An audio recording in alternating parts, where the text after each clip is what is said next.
Thank you all for joining.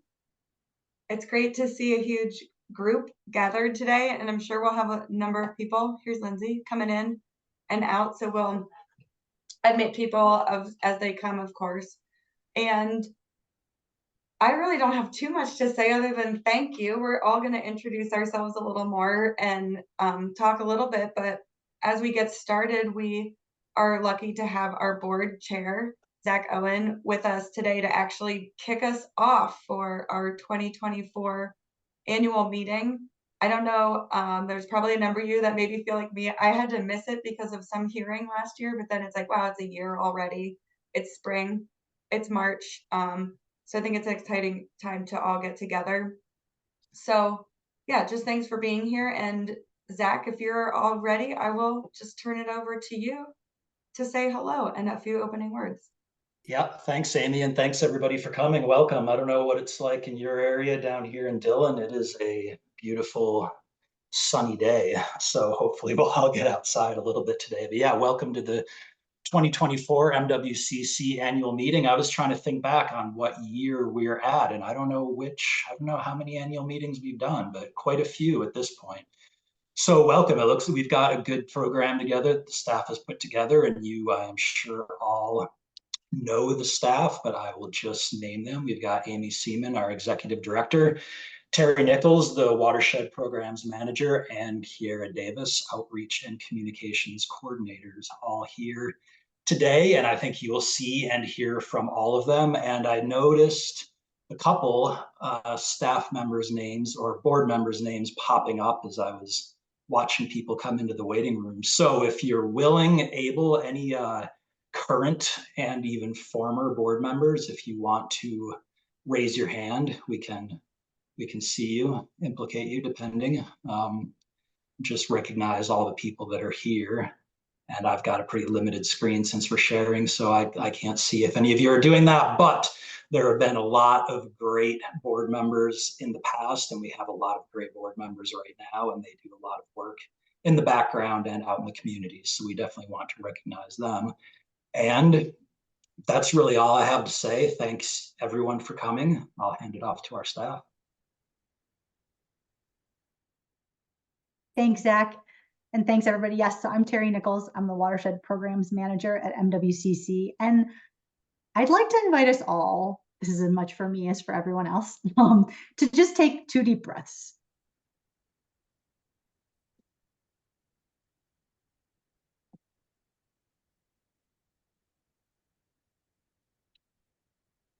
Thank you for being here. And just kind of an acknowledgement that this is a virtual space. I know that virtual spaces are different than in-person spaces, and it's really easy for me to get distracted by my emails and other things and not be paying attention. But as you may have noticed in the agenda, we're really inviting you today to engage. There'll be presentations, but there's going to be questions and conversation after every single presentation. We're going to have some breakout rooms. And at the end, we're even going to have some affinity groups. If you want to stick around, make some lunch and come back, we're going to have some opportunities for you to connect with people who may have similar experiences to you in the watershed world. I guess this is, Amy, if you could share the agenda real quick. Although I kind of just said it. But yeah, so this is our agenda, our final agenda. And you'll see each block of time, we're going to talk about the drought management plan. We're going to talk about watershed planning more generally to support all of our local restoration efforts. And then we're going to hear from DNRC about all their grants that can help us with this planning work and project prioritization and getting toward our watershed restoration goals.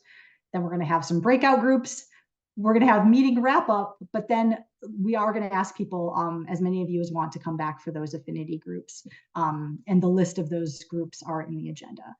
But what's not in this agenda is that in every single chunk, there's going to be a short presentation, like 20 minutes, and then we're going to have another 15 to 20 minutes for conversation and discussion. So be thinking about how your organization and yourself, how you engage in this work in planning and project prioritization, and especially drought planning.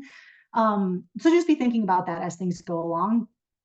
You're welcome to, during the presentations, if you have a burning question or comment that you don't want to forget, put that in the chat just to me so that we're not distracting everybody. And I'll make sure those questions get answered when we get to the question and answer parts after each chunk of presentation. And then of course, during the Q&A and discussion time, you're welcome to raise your hand or just, it's kind of a big group. So hopefully raising your hand or putting your question in the chat might be a little easier than people jumping in, and we'll see how it goes. And speaking of the chat, I know there are some people who just love engaging with the chat and some people who can find it really distracting. And so just consider how much we're chatting. We'll definitely be using the chat to drop links in at certain points in the conversation and in the meeting. But if you're one of those people who finds chat a little distracting, you can go to your chat icon. Sometimes it's under more. So you can either go to the little up arrow next to the chat or to the more and then chat. And there's a little thing that says show chat previews. So if you want to see all the chats as they're coming up, make sure that is checked. But if you don't, if you just want to listen, then you can uncheck that as well, so you're not seeing all the chat previews. And again, if you have any issues or burning questions or technical issues, just message me directly. You can also try Kiera, who will be helping us out with technical things too, Kiera Davis. So either of us, and then you don't have to chat everyone in the meeting unless it's something that you want to share with everybody. And as you all know, hopefully we are recording this, so this will be available afterward. And so I guess if you have a question to ask and you don't want to be recorded asking it, again, use that chat, and you can even just say you want to be anonymous, but you won't be anonymous to the people in this group. So just know that. And I think that is everything for me. I'm just really looking forward to our presentations and to all the conversation and time for Q&A that we've got built in around that. So thank you, everybody. Yeah, that's great. Thank you, Terry, for all the support and setup, and appreciate everyone just respecting each other's time. It's a lot of time to take out, but I am really excited. I think the topics and experts we've brought together are really are experts, and so I'm hoping you get a lot from this. Kira, I didn't know if you want to just say hello really quickly, just to make sure people get to see your face. She's the person behind all of, the watershed newsletters, the conservation fundraising exchange, social media, a lot of behind the scenes work that people maybe get a little less face time. So sorry I made you pop up again, but we have a lot of people to thank. So I will just jump into a quick presentation about mostly a celebration and letting you all know what MWCC is up to, some of the things that we were up to in 2023, and then a quick little hint at what's happening. But I know I can get carried away on presentations, so I have to keep it short because we do have a lot of great work coming up. So here again is our staff, of course, and I just wanted to thank our staff. It was a lot of, when you only have 2.5 people, you have to work together to get everything done. And so when you see work come out from MWCC, it's primarily team efforts. And I would say this is another one of those. So just a great thank you to the staff. And then of course, our speakers that we have coming up, they are experts. And so hopefully you'll find a good connections with them, and find that now you have FaceTime with them so you can follow up with them as you need to. But just thanking them for their time, our board, of course, and big thanks to our sponsors, our supporters. As you can imagine, it would be a really crazy annual meeting for a nonprofit to have and not just take time to really say thank you to all of the groups that make our work financially possible, emotionally possible, keep our connections going. They tell us, our partners tell us what they need from us, and that's really what we are here to help provide the network with resources. So we're trying to make sure we're always a back and forth. It's not just a one direction, us trying to give information, but we're trying to receive it from you all as well. And so just know that supporters are a big piece of that. And along with that, when we do have our supporters recognized on our webpage all the time, so you can see all the list of individuals, all the businesses, nonprofits, conservation districts, agencies, for-profit engineering firms, you name it, and they are all connected in helping us get our work done. And so just a huge thanks to that, which leads into, we wouldn't be able to celebrate the work we did in 23 without recognizing those contributions. But I also think that one of the reasons we have a lot to celebrate within our network in 2023 is because of the approach, right, that we all bring to the work that we're trying to do. And it is about maintaining and being authentic to the watershed approach of conservation. So I think we should all just be thankful that our work allows us to engage in that way, where we can talk to partners, we can use process-based methods to figure out where we can get traction, where you can really get projects done. Because as this group all knows, as we all know as practitioners, to really get work done and executed, it takes a lot of pieces falling into place, a lot of funding falling into place, and a lot of things just hitting the road at the right time. But I think if we didn't take this approach, maybe our successes wouldn't be as great.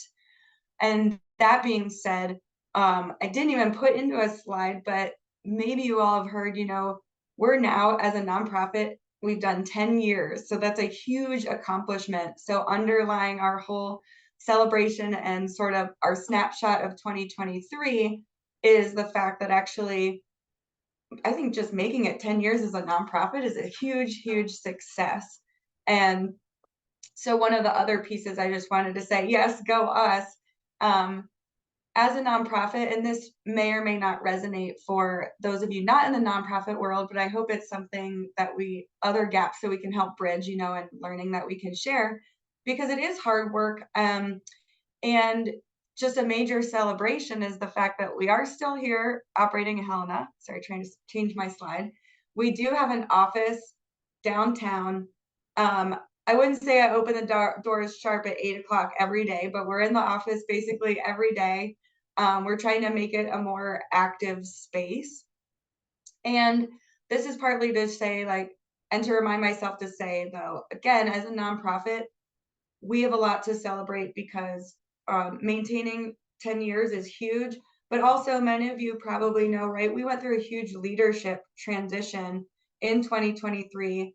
It's just about a year out from when the past CD moved on, right? When Ethan did great work and had set up, a lot of great programs, but it's already a year, which is wild.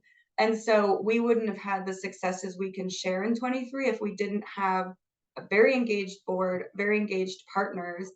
And this is all to say is we have learned a lot as an organization and are excited about sharing with our organization what it means to go through leadership transitions as a business, right? And that kind of learning does cross boundaries, at least between nonprofits and regular businesses. But it's something that Zach and our board really, and our staff, everyone really stepped up to get through that transition. And that alone is a big piece of our learning and success for 23 that we're sharing with the network.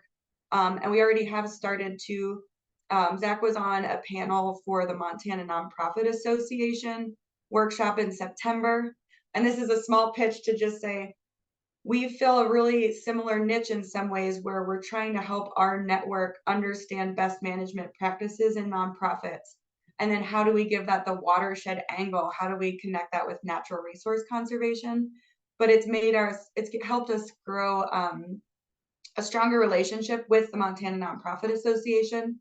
So this is just my small pitch to say we do have a strong partnership with them. Being a member of ours actually gets you a small discount with them, but we're working harder and harder to figure out how we can learn from the policy side and best management practices to make sure all of our nonprofits and small conservation groups in Montana are being successful.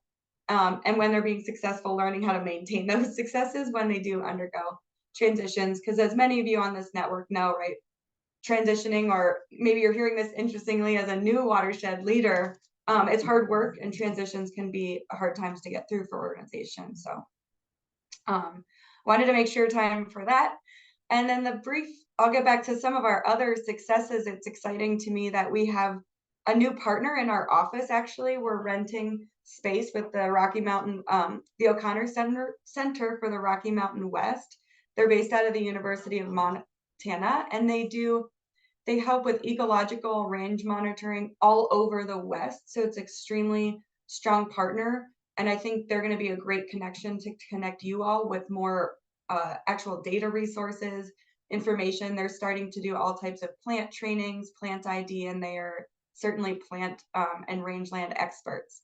So that's exciting. And then we did have our first downtown art walk in the fall. We're hoping it's a new thing. Again, just trying to get more engaged in the community, show that we're here, and make Helena our space. So now I will give you a couple slides quick on our 2023, because again, we did manage to get quite a lot of work done, even while there was a lot of administrative work, hiring, bringing me on. I should say hi, thank you for bringing me into this group. I'm excited to have this be my first annual meeting, and to get to look at all the good work we've done. So to just give a snapshot of Watershed Summer, some of you maybe have heard or gotten an email recently about starting this program again.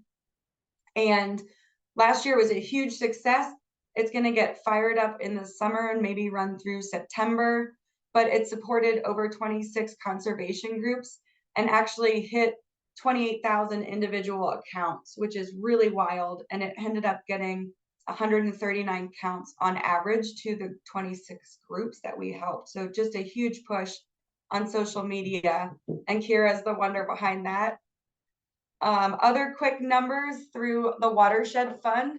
So again, managed to keep Watershed Fund capacity and project funding flowing out the door in 23. So over 140,000 to 19 groups, 2.6 miles of stream and lakeshore, improved 79 conservation practices, 113 acres made more resilient, and 13,000 partners engaged. That number is always changing. I think we had over 15,000 on social media. So we're helping the word get out. And I think that's, that's a really important part of our mission.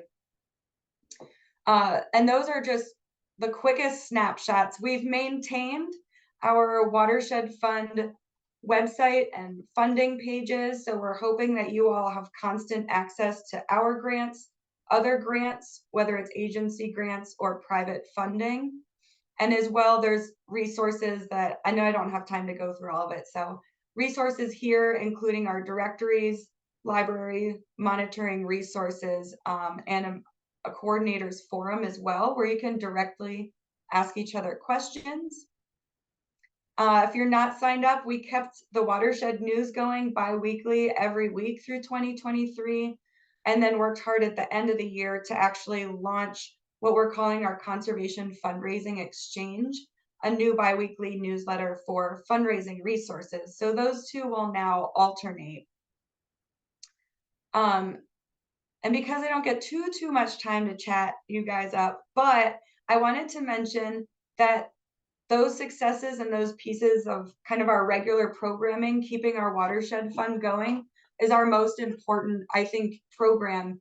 And it really helps us enact our theory of change and get the money to the ground, or on the ground, into groups doing the work. So I think that's been a huge success. And I'll put a plug in that we have great new opportunities around the corner as we engage with the Flathead Lake Biological Station as one of the 8 primary partners in launching Montana's first pesticide stewardship program. And I just wanted to put this slide up. There's a number of the other partners in the room. I don't know if you can wave or whatever, but we have a number of great partners.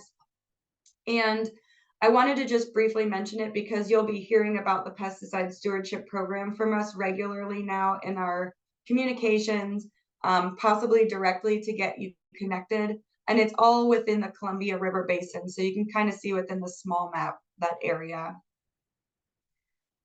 And finally, one plug I have to put in for April, just next month. We've worked really hard at the end of 23 to put together a fundraising workshop that will be hosted in downtown Helena in mid-April, where we're bringing a certified fundraising expert, Shani Ockert, together with a storytelling expert, Laura Tomov, to come up with a whole, it's a 2-day workshop, how to plan for any type of program fundraising or general funds or very specific programs fundraising, all types of projects, and then including how you would fundraise for media or other types of storytelling projects. And then how do you tell your story? How do you drill in on your successes and tell about the place that you're from and the work that you're really doing?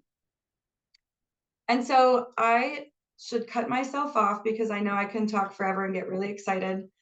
This is all to say, I think we're hopefully leaving you with a little bit of inspiration, knowing that your support to our MWCC network is paying off, whether it is just emails and connections you're helping us make, or if it's finances.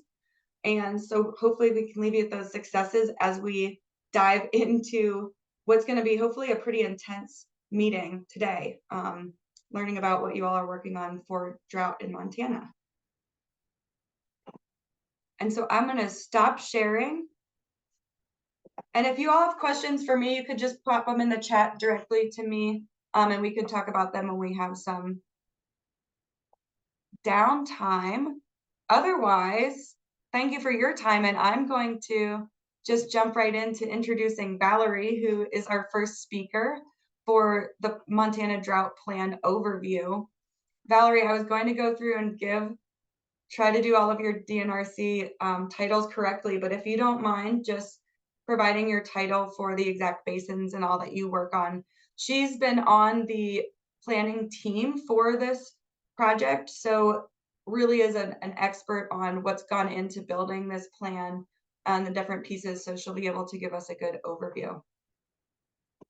Thank you. Thank you, Amy. I'm assuming you're hearing me okay and you're seeing the slides, not the presenter view. Great. Yes, we can Everything's see going you. great. Okay. Yes, I am the regional water planner for the Clark Fork and Kootenai River basins for DNRC. And I was part of our planning section team that developed the drought management plan, which was released at the end of last year after about 3 years of planning and coordination activities. As you may already know, this planning update was badly needed. The last time the state updated its state drought management plan was 1995. And as you can imagine, a lot has changed since then in both the science of drought and also how we plan and prepare for drought. In the past, hazard mitigation planning often focused on reacting to events, but more recently, planning efforts try to be more comprehensive and proactive about their planning. So despite us calling this an updated plan, a lot of the material and information had to be developed from scratch.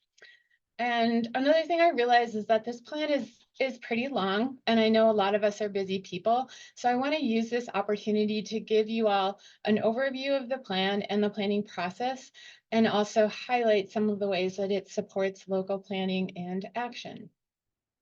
Okay, are we going? Not going.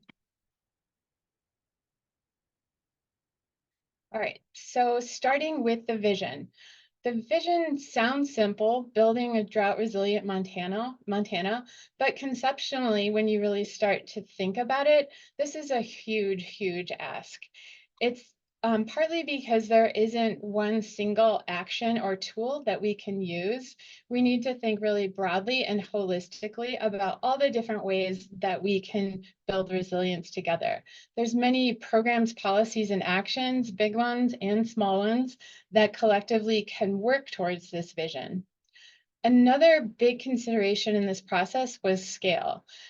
Because a state as large and geographically diverse as Montana, there's obviously not going to be approaches that work well in all places and all situations.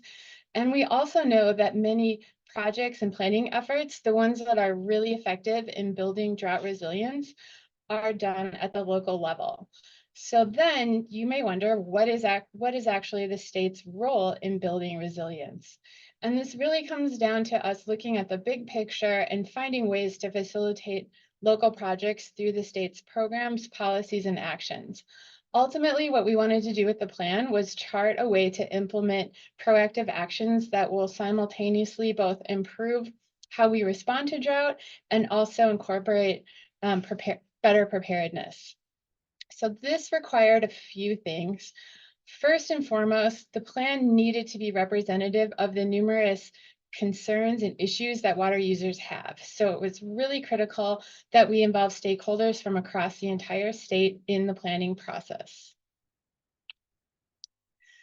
Then we also wanted to create something that would be used. So the plan needed to be modern and proactive, and it also needed to be accessible and actionable for anyone who wanted to use it.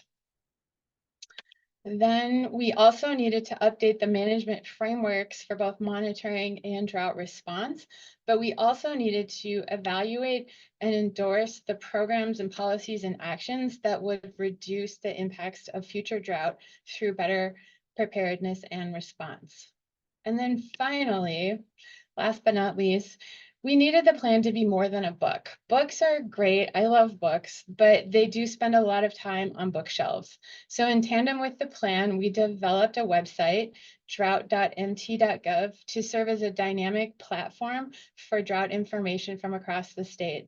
This website has direct links to the map of current drought conditions in Montana, and it also has a link to the drought impacts reporter.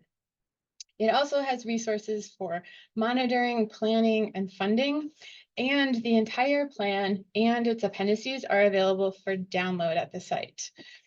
It also contains subpages that highlight each of the major sections of the plan. So basically, for people who are short on time, it's another way and a bit faster way to consume the most salient and interesting parts of the plan. And I think that link will be in the chat now or very shortly.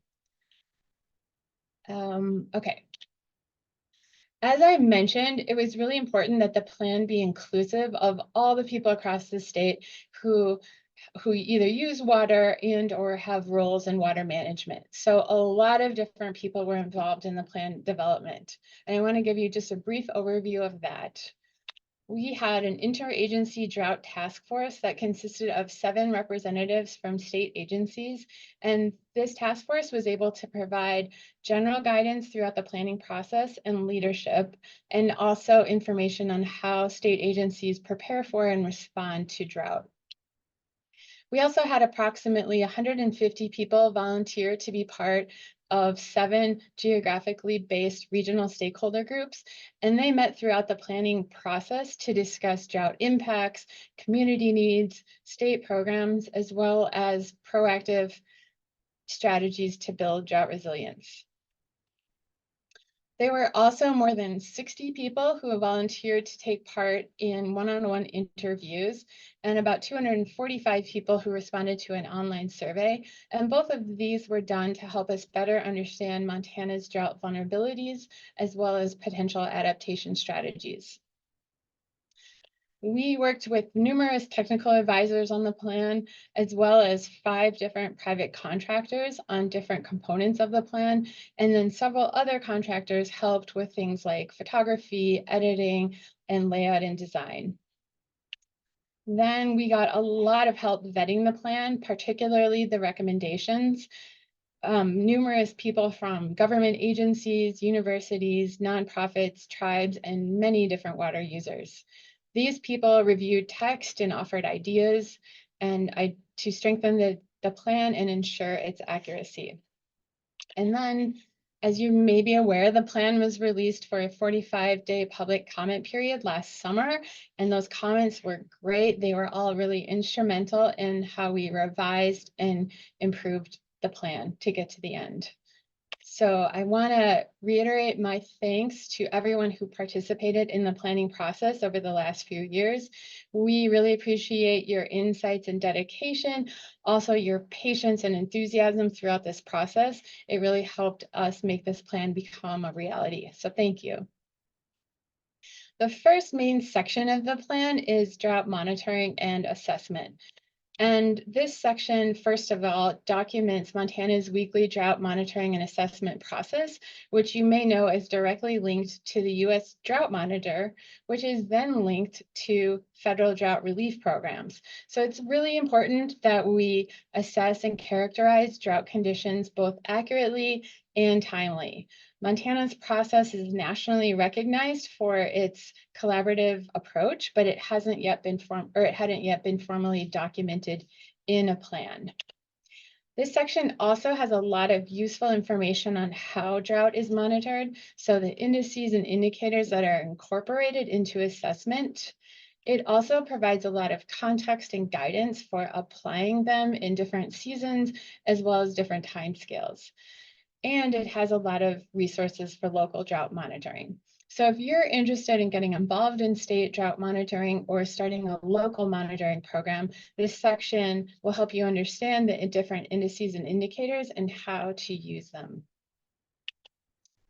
The next main section is the vulnerability assessment. And vulnerability assessments are big words for basically important planning tools for any type of hazard mitigation planning.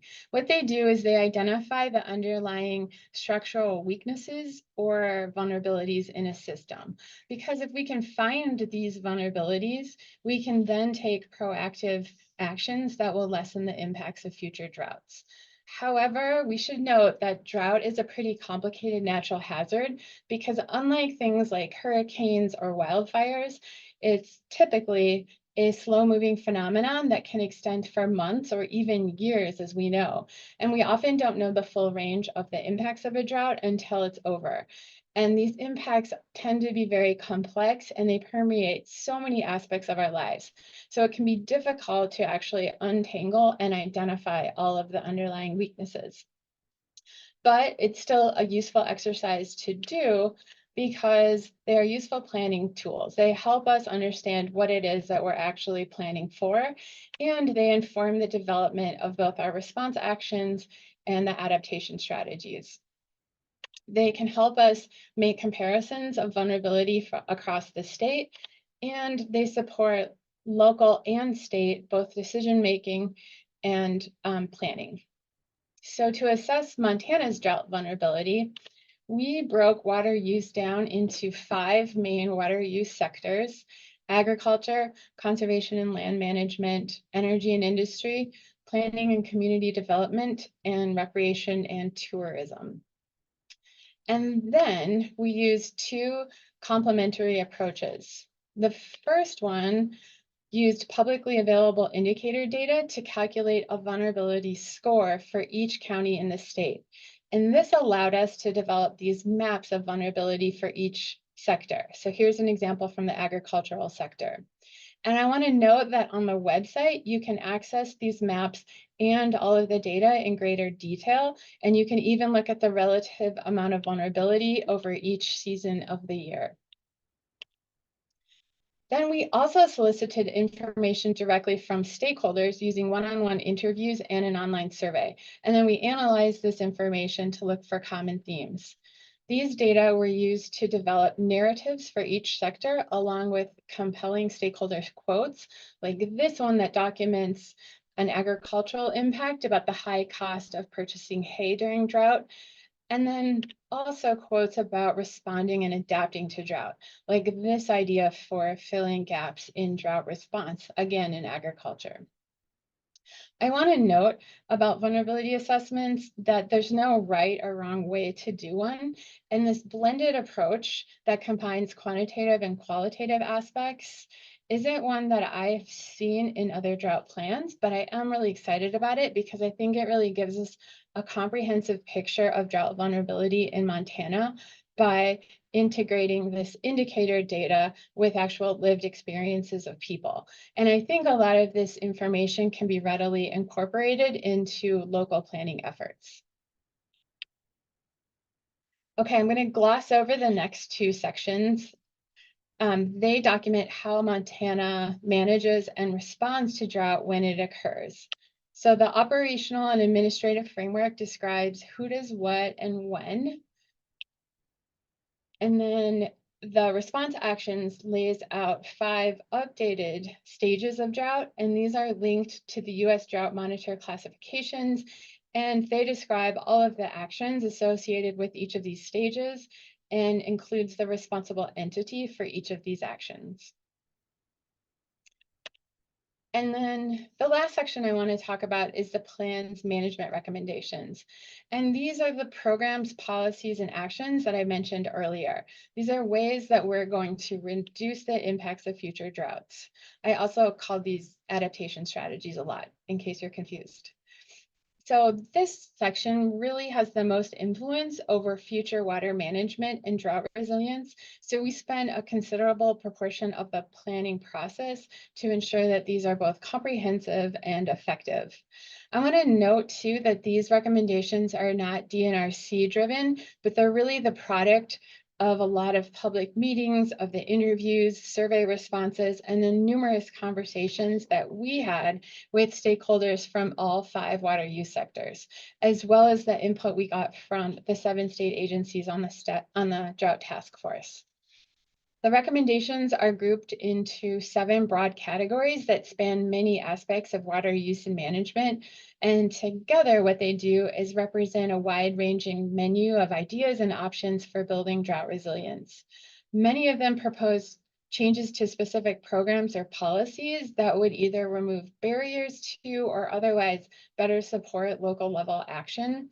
And most of them focus on state level actions and are intended to complement existing plans, but some of them do propose actions at community or federal levels. I just want to go over the categories. The first one, water supply, storage, and delivery, is definitely the area where we saw the greatest amount of stakeholder enthusiasm across all the water use sectors. Storing water for later use is one of the earliest drought adaptation strategies that we have, but increasingly we are starting to think about it in a more creative way. So not only are we talking about things like maintaining or maximizing our existing surface water infrastructure, but the plan also identifies and endorses other strategies like managed aquifer recharge and using nature-based solutions and integrated floodplain management to really hold on water onto the landscape for longer. The second category, policy, has a range of ideas that essentially introduce more flexibility within the current administrative structure of water. These range from offering legal protection for people who voluntarily conserve water to making it easier to administer short-term changes in water use, as well as reestablishing the short-term water leasing program. It also promotes exploration of the hydrologic and the legal mechanisms involved in using irrigation infrastructure to facilitate aquifer recharge. The third category is funding, and these recommendations are intended to direct more funding to programs for drought response and resilience. And in this category, we deliberately included the creation of dedicated and sustainable capacity funding for local water management here, because these groups, all of you here on this meeting today, are really crucial to building the on-the-ground resilience through the work that you do. The fourth category is drought and water supply monitoring, and this contains a lot of ideas for maintaining and improving our existing monitoring networks, such as the state and the federal real-time gauge networks, and also increasing our real-time groundwater monitoring. The fifth category addresses the human health impacts of drought, and the sixth has ideas to support local communities in building drought resilience. And then the last category, agency coordination and partnership. This category outlines steps that we in state government can take to incorporate drought resilience into existing programs and facilitate a higher level of coordination and communication across the state. In particular, this category, this has a recommendation endorsing the work of the Natural Resources Grants Working Group that MWCC convenes, and it recommends incorporating drought resilience into existing other programs. So for example, including drought-related impacts into TMDL documents, and maybe drought resilience projects into watershed restoration plans. And then also continuing to include drought mitigation as a crucial state need in DNRC's Reclamation and Development Grants Program, which my colleagues are going to be talking about later on in this meeting. And then I just have a couple final things to draw your attention to. The first is a table at the end of the plan. If you have a hard copy or the PDF version, this is table 4 on page 76. And this table was done as the result of a lot of discussions that we had about implementing these drought resilience projects. Many restoration and management activities have ancillary benefits to building drought resilience, although this is not always explicitly included as project justification in grant proposals. But knowing that state level planning documents are often referred to and needed for grant proposals, we wanted to consolidate these resources and help guide you to their overlap with drought. So our hope is that people who are working on grant proposals can quickly skim this table and see what other planning documents exist that might support their projects and go directly to them. I also want to note one more thing about the website, if you've had a chance to check it out now or later, drought.mt.gov. If you have ideas or suggestions of things that would either help you or that you have found helpful in the past that you think we should know about, please contact someone in the drought program at DNRC, because we really want to keep the information on this website fresh and useful. And also note that both on the website and on the hard copy, there's a series of vignettes that showcase different ways that Montanans are adapting to drought. And then lastly, I want to make a note about plan implementation. We're currently developing a work plan for plan implementation, and there's a lot of considerations involved. Obviously, the recommendations vary really widely in the amount of time and resources and coordination they require, as well as their potential impact for resilience. We are also watching and considering the activities and outcomes that are going to result from DNRC's comprehensive water review process, because this is going to be a big factor in the agency's near-term legislative priorities. But over the short term, we have identified some low investment activities that don't require new appropriations or policy changes. So these are definitely areas that warrant our immediate focus. And then over the longer term, we are evaluating these more complex recommendations and how they overlap with both the comprehensive water review, but also the state water plan and the individual basin plans. This is going to help us create more synergy as we work to meet the goals and needs of broader water management priorities in Montana. So that's all I have. Thank you again for your interest in the plan, and I'm happy to take comments or questions here or offline. And here is the contact info for the drought-related program staff from DNRC. Thank you so much, Valerie. Sorry, I'm jumping in because there was one quick thing I forgot to mention, which is that all the slides will be available after this meeting, as well as the recording. So you don't have to take such furious notes, but all the slides will be available. And thank you, Valerie. I hope you noticed in the chat that there are some praise for the drought plan. I haven't seen any questions roll in, but anyway, that's all. Amy? No, that's perfect. That's a good reminder. And okay, and since there aren't questions yet, we actually have our first online poll. Thank you for that, Valerie. Before we opened questions, we have a poll for you just for our learning to know how much progress your community or watershed has made on drought planning efforts.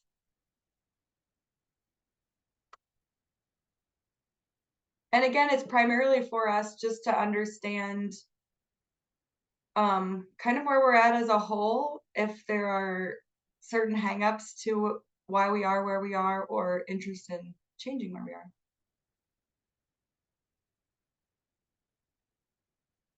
Yeah, can everyone see the poll there? I see it on my side.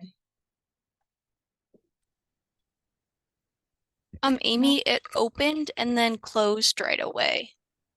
So it didn't let, I think, a lot of us respond. At least that's what I see on mine. Oh, I'm in the chat. Someone is saying that they can see the results, but they can't respond. Oh, interesting. Okay, I think it just opened again.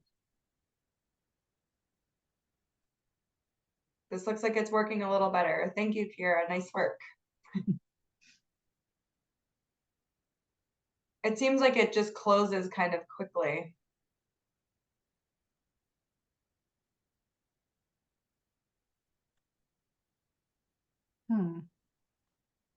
Closed down pretty fast. We got 19 responses, but then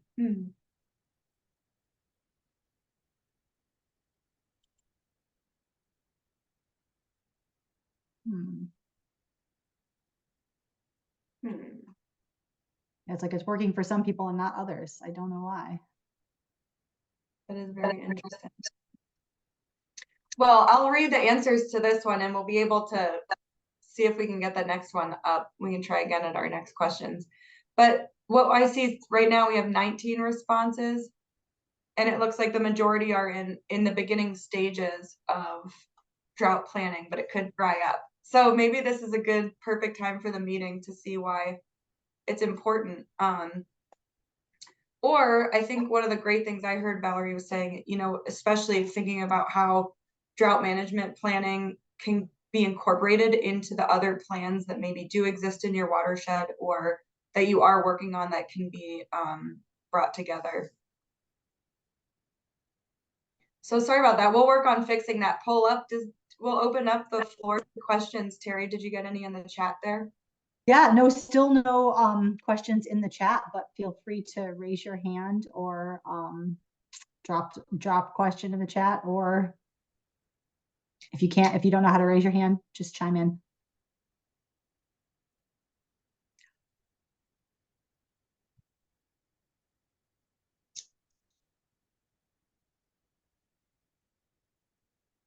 Well, I want to say, Valerie, thank you. That's fantastic. Really look forward to diving into the some of the management recommendations.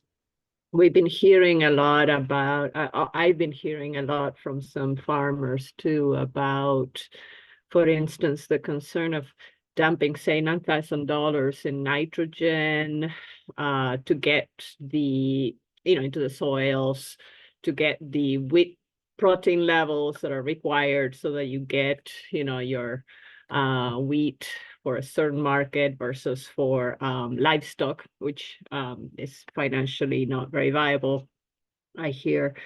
And then we have drought, and none of that nitrogen is picked up. So it's in the soil lying there. And so if we have then a spring event where you just get, dumped, then you get all of that going down into the groundwater.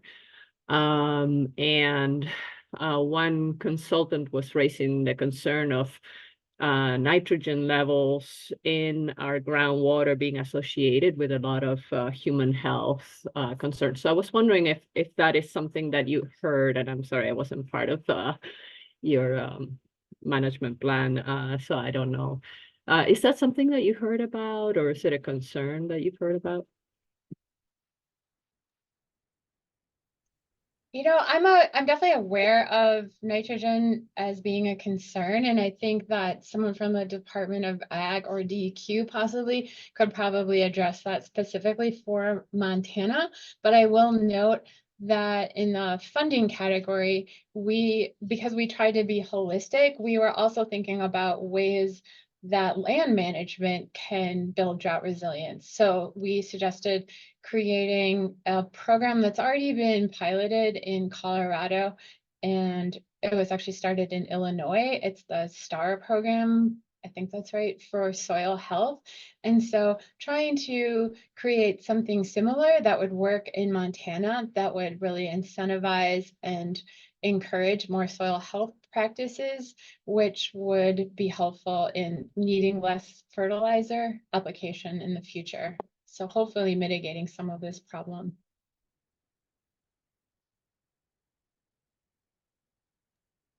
Valerie, thanks. I was just noticing, I see that, I think we've all seen that along with drought, like our problems these days, maybe they were always our problems, but especially these days, it's that in addition to drought, we have floods. We are reducing our snowpack, but then we get these dumps of rain or snow all at once. And so it seems like the drought infrastructure, as far as the managed aquifer recharge, storing the water underground, storing it in reservoirs, you have to plan as much for those extreme surplus events as you do drought. And it seems like it's all kind of has to be tied into the same infrastructure. So how much does the drought plan go into that? Great question. So first of all, this statute, the Drought and Water Supply Advisory Committee statute that requires the development of a drought plan specifically includes drought and flooding in it. And we're calling this a drought plan, but flooding is mentioned well, I don't know how many times, but more than once throughout the plan, because a lot of the strategies that we use for drought are also complementary for flood mitigation. So things like restoring floodplains or integrated floodplain management, these nature-based solutions like keeping wetlands intact, or also our monitoring programs. So like our stream gauge monitoring helps us get ahead of flood events, things like that. So a lot of it can be cross-applied to flooding, and it should be actually.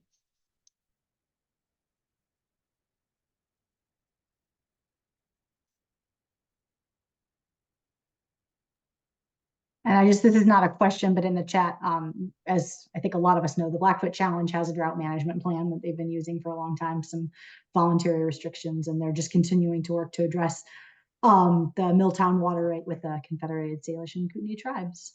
So Robert, I didn't know if you wanted to say any more about that, but just so people are aware, that's one of the older drought management plans. We've been maybe that in the big hole. Yeah, Constanza? Yeah, I just wanted to mention also, as you know, I mean, in the Flathead Lake region, we had quite an upheaval response to the low lake levels and unfortunate accusations and whatnot. So I was wondering, so we've started a website just to kind of put information, just a way to direct people to information about what's going on. The drought management plan is there. But I was wondering if, in light of that, I expect being more and more of a trend, whether there is some thought put into for lakes or rivers, just some kind of education or statewide or regional that would be something people just are well aware of, that can say, okay, here, I better look at it. I know it's really hard to predict because it kind of depends on the rain, on the snow, and a lot of factors that, but something people can go to immediately. What would you say would be maybe a source besides the drought management maps, where people can go on and say, okay, here's a reliable source of information? So we don't have all this misinformation, perhaps. That is a good question. And I have been to your website. I think it's great that you guys have one. And then we also have on our website, we were really adverse to creating like the proverbial junk drawer of websites. So we really tried to curate the resources that we have on our website. So both for monitoring and for drought information. I think that's as far as I can go though with that question. I don't know if anybody out there can help me out.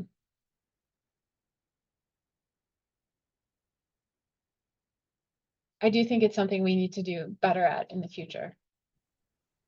Yeah, thanks, Valerie. And that's just, I think, a reminder. I don't know that we said this explicitly, but after each presentation, when we have our discussions and conversation, it is always okay for other people with expertise to jump in, not just the presenter. We know there's a lot of knowledge out here. So if somebody does have a better or a different answer to that question, feel free to pop it in the chat. And for now, this might be actually, Vicki Watson said that the state water plan from 2015 has lots of good drought management recommendations too. But I was going to ask, Larry Urban put a question in the chat, just asking, in what regions of the state is the drought management plan looking at using irrigation water to recharge groundwater aquifers? I would say the state isn't actually at that step yet because there's some policy barriers. Basically, that aquifer recharge is only a beneficial use within the context of mitigation and marketing, so not for irrigation. So there are some policy obstacles like period of use and also beneficial use that need to be addressed first. But right now we are looking at places where it makes sense to use irrigation infrastructure. So things like when it makes sense to run canals early to start recharging soils and the shallow aquifers in the spring. And I think we have what might be our last question, depending on how long it takes to answer. Vicki, again, mentioning the state water plan from 2015. The question that came to my mind too is there any plan to update that? Of course there because, is. Yeah. Because Valerie needs a new project, right? Right. The statute for the state water plan doesn't require an update for 20, it's a 20-year interval between plans. So the next one isn't required until 2035, but yes, we're already thinking about it. And then the update schedule we have for the drought management plan, we made it to be alternating with the state water plan. So there will be an update, it might be modest, of the drought management plan in 2030, just so that they're staggered. Great. Awesome. Well, yeah, thank you all. That's perfect timing to kind of wrap up. But obviously, if you have other questions, definitely feel free to put them in the chat and we can make sure to address them later if we have time. We'll do questions after the next presentation, but everyone can just feel free to take a quick maintenance break, chat with each other, or do what you need. Get your hot coffee and we'll see you back here in just 5 minutes. Back here at 10. Thanks, everybody.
Carrie, can you hear me okay? Yes, I can. Thanks, Sure. Chris. And actually, you're welcome. I was just about to say something to let people know that we're back. So that's perfect. So feel free to, or I don't know if Amy wants to introduce first, but feel free to share your slides. I think that's fine. We can do the intro. Yeah, totally. So, yeah. Welcome back, everybody. Your landowners, right? So your team could be a broad range. And at this point, this is where maybe technical assistance becomes relevant, maybe it doesn't. But that's really that formalizing project team. And from there, you move into developing this methodology, right? And I want to emphasize here, this methodology part is where you really start looking at the other plans that are out there, such as the drought management plan, other master plans that are available. And you really begin to kind of look at how they've done things and how you're going to tier to it, how you're going to tie into your process into it. At this point, you're going to start moving into this next phase of the planning process. And this might be where you're actually working to take your project towards grant applications. At this point, you're kind of laying out, all right, here's our plan, here's our approach to getting there, the cost we think for doing the planning process itself, and also moving through projects. And at that point, you begin kind of on this, what I call project alternatives analysis step. This can be multifaceted. It can be focused on geographic locations, such as watersheds, sub-watershed, river segments, river reaches. But it also can be actually a comparison of project type. So we're going to do irrigation efficiency projects, or we're going to do beaver dam analogs, or we're going to do floodplain retention or groundwater improvement projects, whatever it might be. This is kind of a step in the process to evaluate both geographic extents, but also to evaluate types of projects. And so it allows you to do kind of an analysis of these different alternatives that you want to consider. And again, it's a step in this process where you're thinking through things, you're putting stuff on paper. And then we get to the prioritization process, my personal favorite. And this will get used. It will likely need to be updated, managed consistently over time by your organization. I really think of prioritization in planning as a cyclical process. That's because as you get funding and you implement projects, you're going to collect more data, right? And you're going to get more information, and you're going to report it to the funding agencies or to some other watershed organization or whatever it might be. You're going to report this project that you've implemented. At that point in time, you're going to be updating your prioritization again, because you've implemented your top priority. And so now at this point, you've moved into, we're done with that project, we're tracking it, or we have new data on it, maybe the success of it, maybe the failure of it. But regardless, that informs your prioritization again, so that your number 2 or your number 3 prioritization project in your list is now better informed. It has new data, new reporting, new kind of metrics that you can then go back and update that prioritization. And so just simply put, once you implement number 1, you're probably moving on to number 2. So of course, you're going to be updating your prioritization. So we'll dive into prioritization in more depth in just a minute. But for here, let's take a look at an example where my team and I were brought in on this portion of watershed planning. And really kind of take a deeper dive into the type of watershed planning that I view as an effective approach. So to get here, we spent over a year in the initial planning steps that I just was showing on the previous slide, getting to defining this watershed planning process. The watershed group that we were working with spent over a year on those first 5 dark boxes that I was talking about, defining goals and objectives, working on their data, going through their data, identifying data gaps, working with stakeholders on engagements, getting agreements, defining who's on the team, what landowners are critical to have on the team, or just make sure we were monitoring them and giving them information as we were moving through the process. So really kind of, we spent over a year just developing the methodology and the processes we were going to go through for this watershed planning. And I might emphasize, this was actually a over 2,000 square mile sub-basin plan with 13 different watersheds, over 200 river miles. So it was a large effort. And so you can simplify this, but I wanted to show kind of a very detailed process in this example. So using numerous other planning efforts, other management plans like drought management plans, other fish management plans for the area we were working in, previous watershed assessments, etc. We developed as a first step this kind of assessment of the 13 watersheds in the subbasin, and that entailed looking at historic conditions, current conditions, and then evaluating with the stakeholders what potential conditions we could get to. And what I mean by that is, historically, like in the case of fish or maybe land use, there would have been far more fish and a lot less land use, right? So we're obviously not going to get back to complete historic conditions of no land use or whatever it might be. So we had to evaluate kind of what are the potential, and that's what the assessment did. Following the assessment and identifying kind of the ideal future conditions, we then prioritized geographic areas, both watersheds, sub-watershed, and river reaches. Following that, we then did an alternative analysis on action types, so types of actions that we would address conditions to get them closer to the potential characteristics that we wanted to get to. We used criteria for that. And using that criteria, we were able to evaluate both location and action types and how effective they were at moving us towards potential conditions we had identified. Following that, we then could prioritize by location and action and be able to identify, in this instance, our top 6 priorities that we wanted to work through for the next 15 years for this specific action plan. This provided information. We then transferred those 6 projects, as I said, into the action plan. We worked with stakeholders to really focus on those 6 river segments, come up with specific, more detailed actions for them. We did an alternatives analysis for those 6 river reaches, went through a prioritization on them and the sequencing of them, and then came up with conceptual designs. From there, we rolled out an action plan document for the funding sources for this watershed planning effort, provided a spatial database at the end of this for future use and future tracking. And then we took each of those 6 action plans for each of the 6 river reaches, and we were able to use those for grant applications for obtaining money to actually implement those given projects.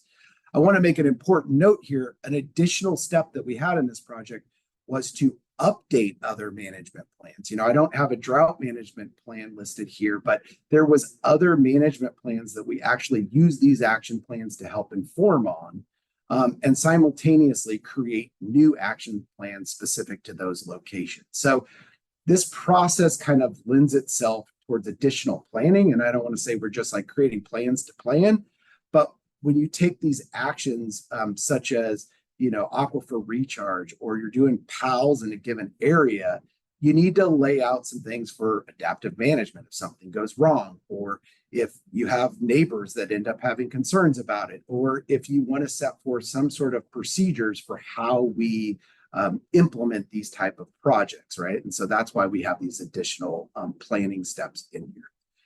Again, this is just an illustration of the entire process we went through. But now let's kind of dive into a little bit more detail on just prioritization itself. So using the example before of your family get together, are you going to have your entire family? You're going to have that cousin that just drives you absolutely crazy come or not, right? Is your sister going to get into an argument with them like the year before?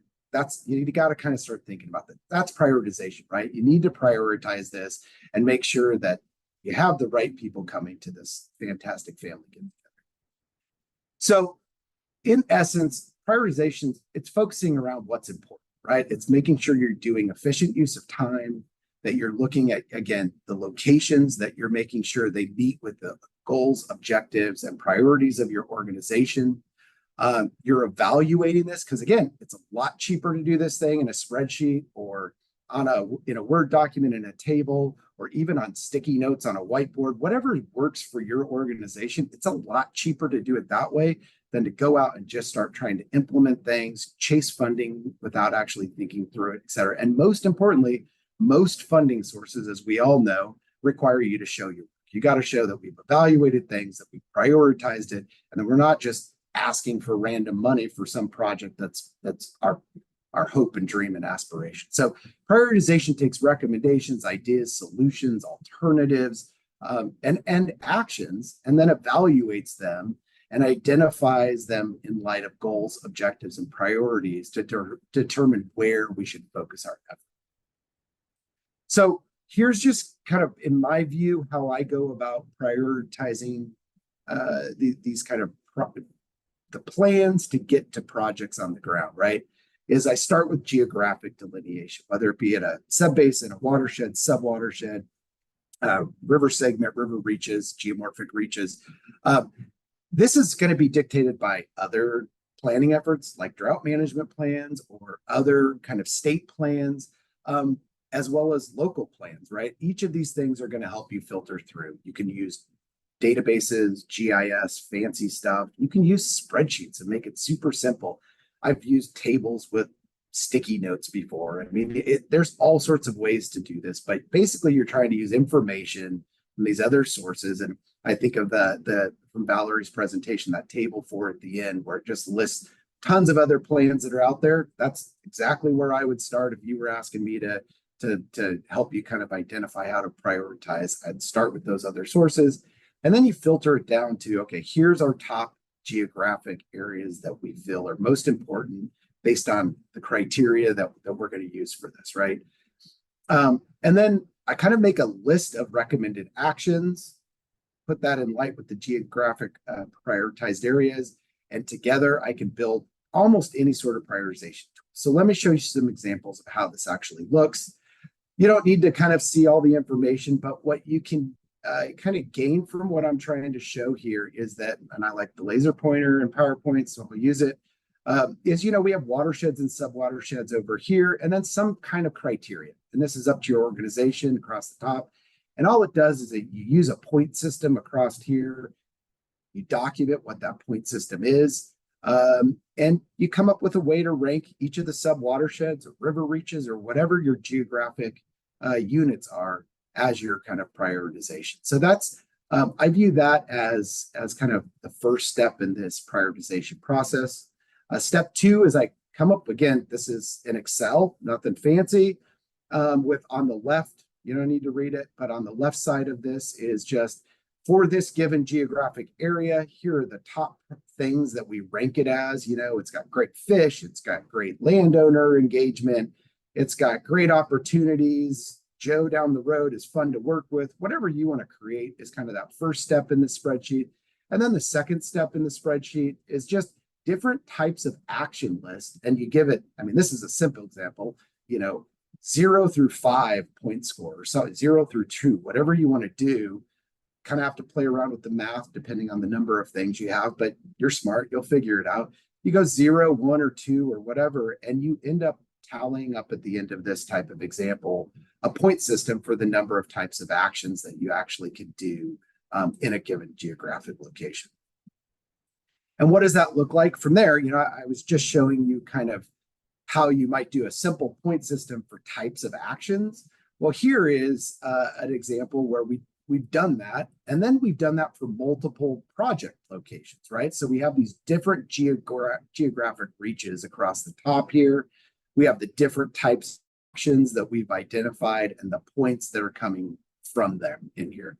Then we tally it up and we just do a nice comparison. We can look at means and ends, maxes, whatever modes, whatever math you want to do on it. That's not really the point. The point is you've got some way to show the work that you've actually considered it, you've thought through it, you've documented your reasoning, your criteria, and sure enough, good old, Row Creek or whatever it is ends up being the top one, or Middle Fork, whatever TNC property becomes the number one priority. And that's the basics of kind of the prioritization process. So let's look at some examples. This is going to be a little bit of a fancy schmancy one, but I'll show you some other more simple approaches to it.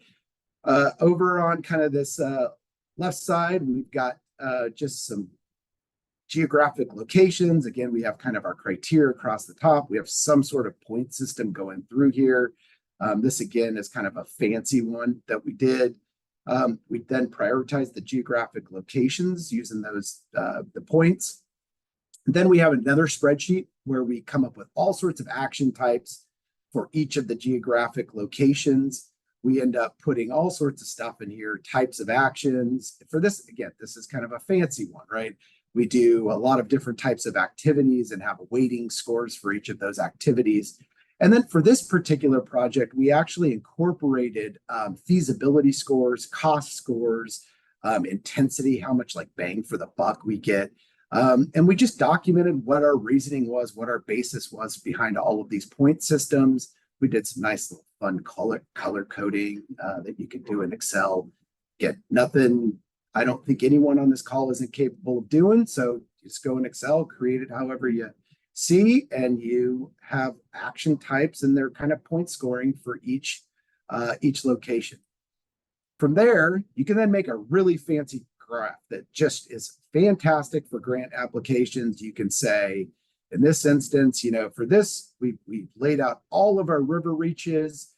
We've evaluated, as I showed in that previous slide, these action types, and we come up with these scores for each of the river reaches, right? And so like up here, this is existing conditions. And if we do all our actions for that reach, we can get down to here. And then if we consider it from like feasibility and cost standpoint, we can't really do all of this. We end up here. And that's all that this is showing. And we just lay out the reasoning behind it. It's just a nice way to show grant application, our funding agencies, hey, we've thought through it. This is how our process turned out. This is why, you know, this project and this project are our top two projects that we're moving forward with. So that's fancy. This is one of my favorite. Did this a few years back. We did this both for geographic locations, but also at each geographic location, different alternatives we were considering. And we kept it simple. Green, yellow, red, right? The basic stop sign, stoplight, color coding thing. Green's good, red's bad. And then we just gave you kind of definitions in each of these things on the project of why this is red or why this is green. And it was really that simple. And then we took this and applied it to each geographic location once we had a preferred alternative and made a selection on what our top priority was. Another simple example, who doesn't love stickers, right? Like this is one of my favorite approaches to do, especially with a very interactive group that wants to have a lot of thoughts on both geographic location and types of actions. Make the actions color-coded stickers. Get a bunch of whiteboards together, define your reaches in one column. So here's your stickers, have your geographic locations laid out, kind of the issues that you've identified. In this case, we're calling them limiting factors, or it could be TMDL issues, whatever you want to identify as your primary issues, and then put stickers to it. Like we think we can do all these actions in these locations. And then you list out the reason and justification behind it, right? And you could come up with a bunch of columns here and insert a bunch of information. But then this is really handy, right? As you're moving forward with your watershed plan, trying to get funding, you can say, look at our pretty stickers. We made this decision, and this is how we're moving forward with, you know, this given reach location as our top priority. So just to briefly kind of touch on one example, and then I'm going to finish up here because I realize I'm out of time, Terry, and I promised you I'd cut short. Here's CMZ mapping, groundwater location identification, floodplain mapping, laying out for this given reach. We then did the prioritization like I just walked you through. And then from there, here's our top 6 prioritized location, existing, future conditions, nice little comparison we can use for grant applications. And then we have concepts for each of those 6 prioritized extents. And again, we can submit all of this for each reach location in a grant packet. And this was for one of the sites. It had drought groundwater issues, drought concerns downstream with irrigation. We used it to prioritize the type of actions from our assessment. We used that to get stakeholder buy-in. We moved forward with the design. We implemented that design. We've been monitoring it on the groundwater recharge as well as slow water release in the summertime, and have been tracking that and are using that to update the assessment and prioritization as information for future landowners and future prioritized projects on effective treatment options for these given areas when you're looking for X, Y, and Z downstream. So I'm going to hop through technical assistance because I really believe most people can do 80–90% of this work. The only time you really need technical assistance, in my opinion, a consultant or whatever it might be, is if you have gaps in expertise, you don't have the time, the resources, the staffing to do it. Or if you're just looking for different points of view, different relationships, different experiences. These top kind of 5 circles up here are the things that I believe every organization is doing, can do, and doesn't really require technical assistance. I'm not saying you shouldn't bring in somebody. I'm just saying it's not necessarily needed. It's great to have it, but you can set your goals and objectives, organize your data, evaluate them, engage with your local audiences, etc. As I talked about earlier, you can walk through your planning steps, lay it out, and then from there, you need to evaluate if you do need help. If you feel like you, again, don't have the expertise in-house, you don't have the time yourself or your organization, or you just want different perspectives, different relationships, then you probably want to consider that.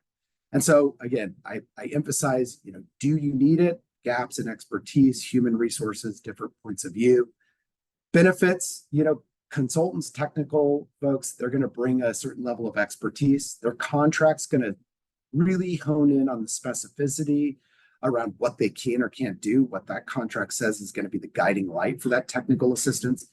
And there will be some cost saving. Hiring somebody is a long-term investment.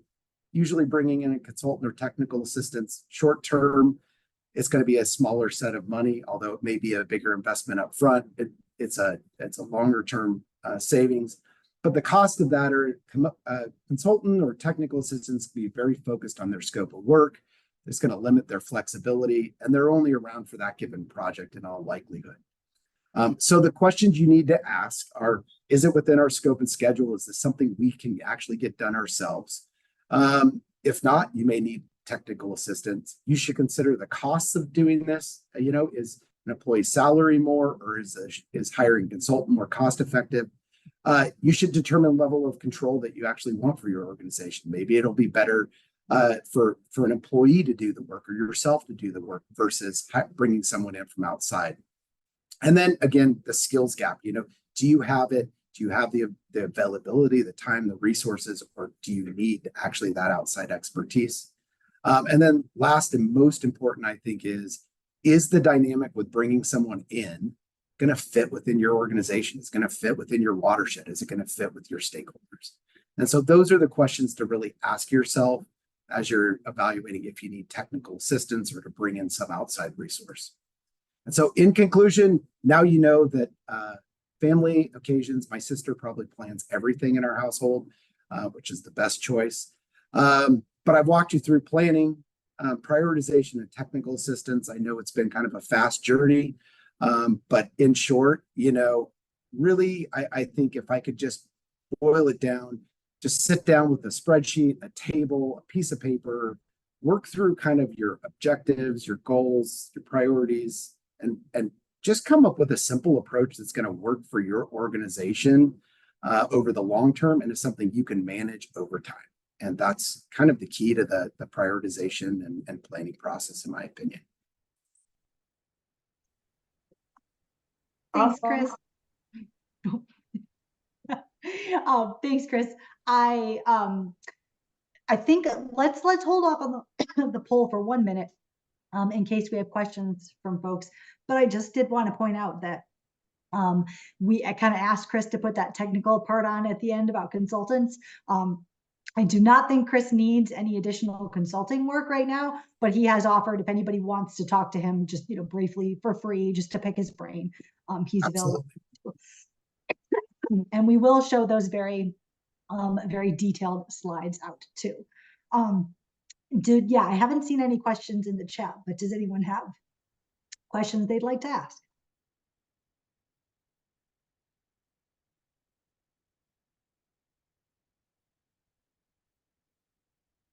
And while we are waiting for questions, I just wanted to mention, I'm not sure if Tracy is on here right now, but the Sun River Watershed Group recently did the project prioritization that Chris is talking about, did a really great job of that, partly using some MWCC capacity support funds from the Watershed Fund. And Tracy was kind enough to do a conservation conversation for us on this topic with some more simplified spreadsheets and like a different example of this. I think the great thing about Chris being here is that outside perspective. We're often just talking to Montana people. And so it's great to have somebody who has experiences in other states and other watersheds. But I am just going to put in the chat here the link to Tracy Wentz conservation conversation on just project prioritization and how she did that in the Sun River Watershed Group too. Yeah, that's a great that's a great comment on that. It is really great to see. I think Christy did a good job of explaining that. I mean, it doesn't have to be the most complicated process. I think it is about getting started and putting some ideas down for sure. Maybe we'll try quickly the poll, but I do see there's one question now in the chat. So yeah, and also I want to say with the poll, yes, the poll, Kira, and also if all the co-hosts. So we think we may have figured out part of the problem.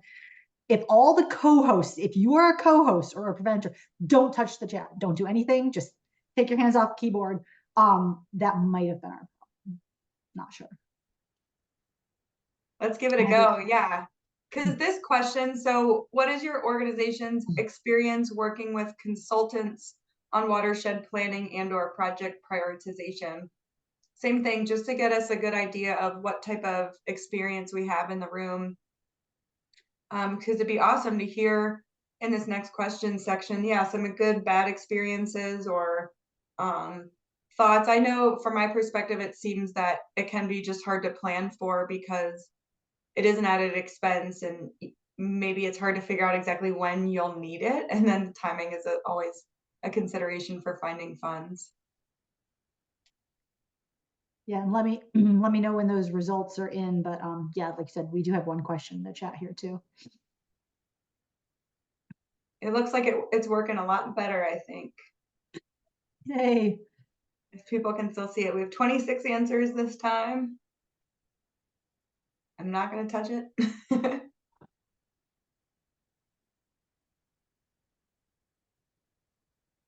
We'll just give it 20 more seconds here or so and we can. Yeah. And also I do see in the chat that we do have Heather Barber reiterates that the Sun River project prioritization is fantastic. Highly recommended for anyone looking for help with prioritization. And just to emphasize that's my whole point. There's probably so many examples out there that are publicly available, that are other organizations that you can use as a starting point and brainstorming. I am available at any time. You can reach out. I love talking about this stuff and I can send examples, share examples, etc. So happy to do that. I think watershed planning and prioritization is very fun and it should be. So love that. Do we have our poll results or should I ask? We do. Can you all see it? It stopped and look, 41% said we're old hands at working with consultants. That's actually really awesome to hear. I had no necessarily expectation about it, but it looks like about 70% have at least worked on it a little bit. So, well, maybe for those of you, if you want to ask questions about to the people that are old hands at it or not, feel free to open the floor. And there was one question. Yeah, Vicky Watson asked, what was the budget of the planning effort that Chris gave as an example? It seemed like a pretty big one, but what was that budget? That was a pretty complex one, but we started out just facilitating kind of the early stages, and that was about $25,000 contract over the course of about six, 7 months. And it expanded once we identified kind of our process in greater detail. It then went to about 140,000 to go through the kind of the assessment, the process, prioritization. Once we got there, they decided they wanted a bunch of fancy documents, fancy outputs, geodatabases. And then so they went out and got another 100,000 in grant funding. And so the project ended right around 315 total when we came up with all the conceptual designs. Thanks. But I might add, Maybe I've done ones down to like 15,000. So it really depends on you kind of spending time up front and thinking through what you need and laying out those objectives for the prioritization or the planning process. I was going to add to that then, Chris, do you have an idea of how much the group was able to do before they brought you on? Do you know like how long or how much funding they had kind of put in to get to that point where they were ready for you? They had 2 staff that were already working on that. And so it would have been the staff salaries to lay out kind of the what they're trying to accomplish with the plan, what's the longevity. And I think they spent about 6 months before that working on that, and a few months before I came on, going after grant funding for it, organizing the data when they weren't applying for grants. So it was probably close to a year of their effort before we came in and started helping them refine their goals. They struggled a lot with the goals and objectives being that large of a study area. So we kind of came in and helped at that point. Got it. And just, we've got a comment in the chat from Larry Urban about what can happen and how it can be not great when new agency personnel come in. And this is, I'm reading directly, start making a mess of the collaborative efforts that have gone on before they can get there, can disrupt all the hard work that's been completed earlier. It's just that nod to like, sometimes the local people, like you are already doing the collaboration, you know the needs, and yeah, new agency people or consultants aren't always helpful. That's a big part of that dynamics. You have to think through that. You may not want someone coming in from the outside. Absolutely. And Chris, I'm gonna draw, anyway, just somebody asking, what was that watershed area that you were talking about, that you just gave us the example of, and what was the size of it? That was 2,000 square miles with 13 watersheds. Thanks. And we do have, I'm not going to read all the chats, but there's another input from DEQ here on the role of consultants as well, not always having that community knowledge. Okay, we have time for me. Well, actually, I don't even know if we have time for a question. If there's something really, really urgent. Otherwise, we should probably go to our partners at DE. Yeah, maybe we can keep going. It's making me think though, there's a good maybe caveat, Chris, where if you are planning to work with the consultant, because you're able to make their plans and scope of work for your organization very specific, trying to make sure there's capacity to get to know the community, you know, when you are going in, so that there is a little bit of you can get in the good graces. It seems like that's something you need to build into the program if you're going to work with a consultant, the time to make sure you can get them involved. I like the DEQ comment. I mean, there's a certain capacity you want from your technical expertise, right? But you live in that watershed. You know the people. You see them at the grocery store, and so unless your consultant lives in that same neighborhood, it's going to be hard for them. They can have some capacity on it, but nothing's going to beat running into each other at the grocery store and seeing each other's face day to day. Isn't that just the theme of all of our events? All right. Yeah. Thanks, Chris.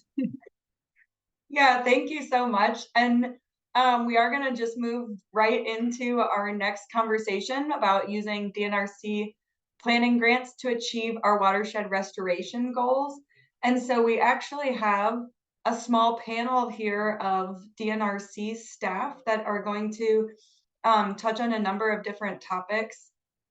So we have Jory Dyer, Samantha True, Kylie Hughes, and Lindsay Volpe are all here to give a little background. I'll let you too, I know you guys don't have too much time, but if you want to give a little bit more background on where you're located and your program titles, you're welcome to do that.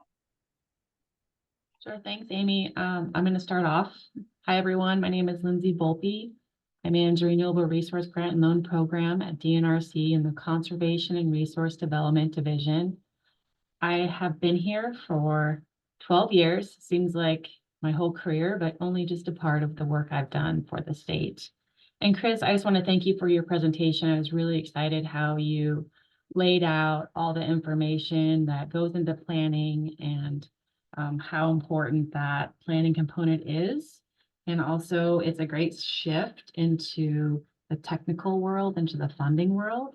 So that's good planning for Terry and Amy and all the staff that put this together. So like I said, I run the Renewable Resource Grant and Loan Program.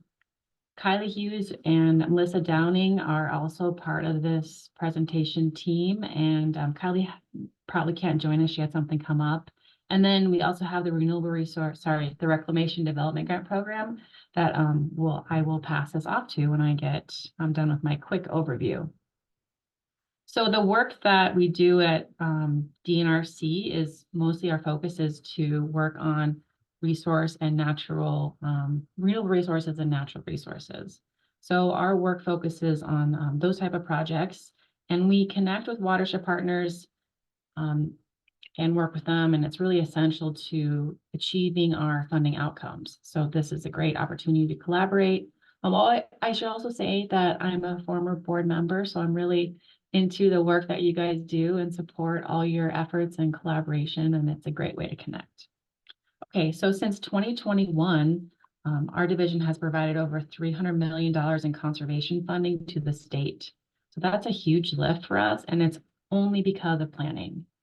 I guess I can start sharing my screen here too. Sorry about that.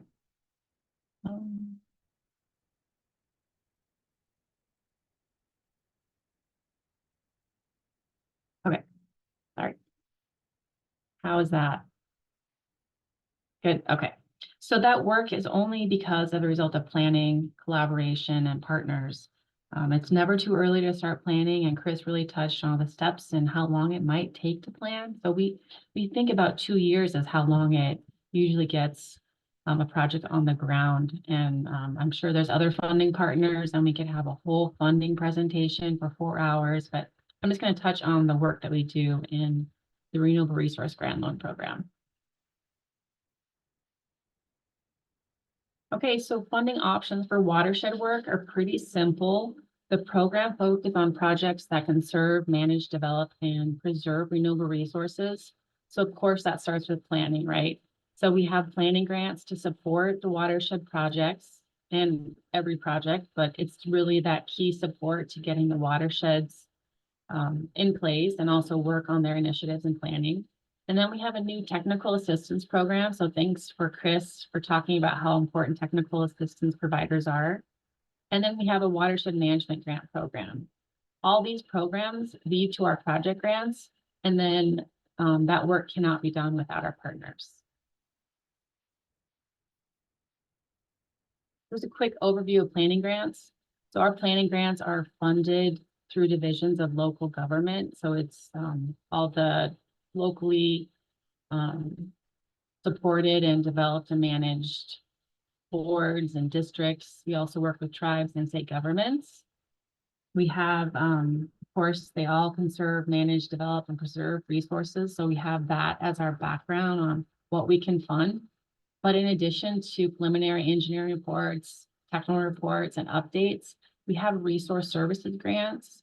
So those would be like your studies or surveys. And then we have funding for watershed restoration plans and watershed restoration project planning. So those are kind of 2 key components that you might want to look into. So those are newly identified, but there have always been projects that we can fund as long as they conserve, manage, develop, and preserve a renewable resource. Our technical assistance program is new. It's really for those communities or, divisions of local government that have never worked with a provider before. So if they don't know how to work with technical assistance provider, they might say, I'm just getting started. How do I even apply for a planning grant? This is what will get them going. We'll give them 20 hours or up to $3,000 directly contracted through DNRC. So we do the negotiating and the payment and everything. And then we'll provide the connection and they'll give you 20 hours or the applicant 20 hours. And then that will develop all the materials that they need to submit a planning grant application. So sometimes just getting that planning grant funding is really intimidating because they're like, I don't even know where to start.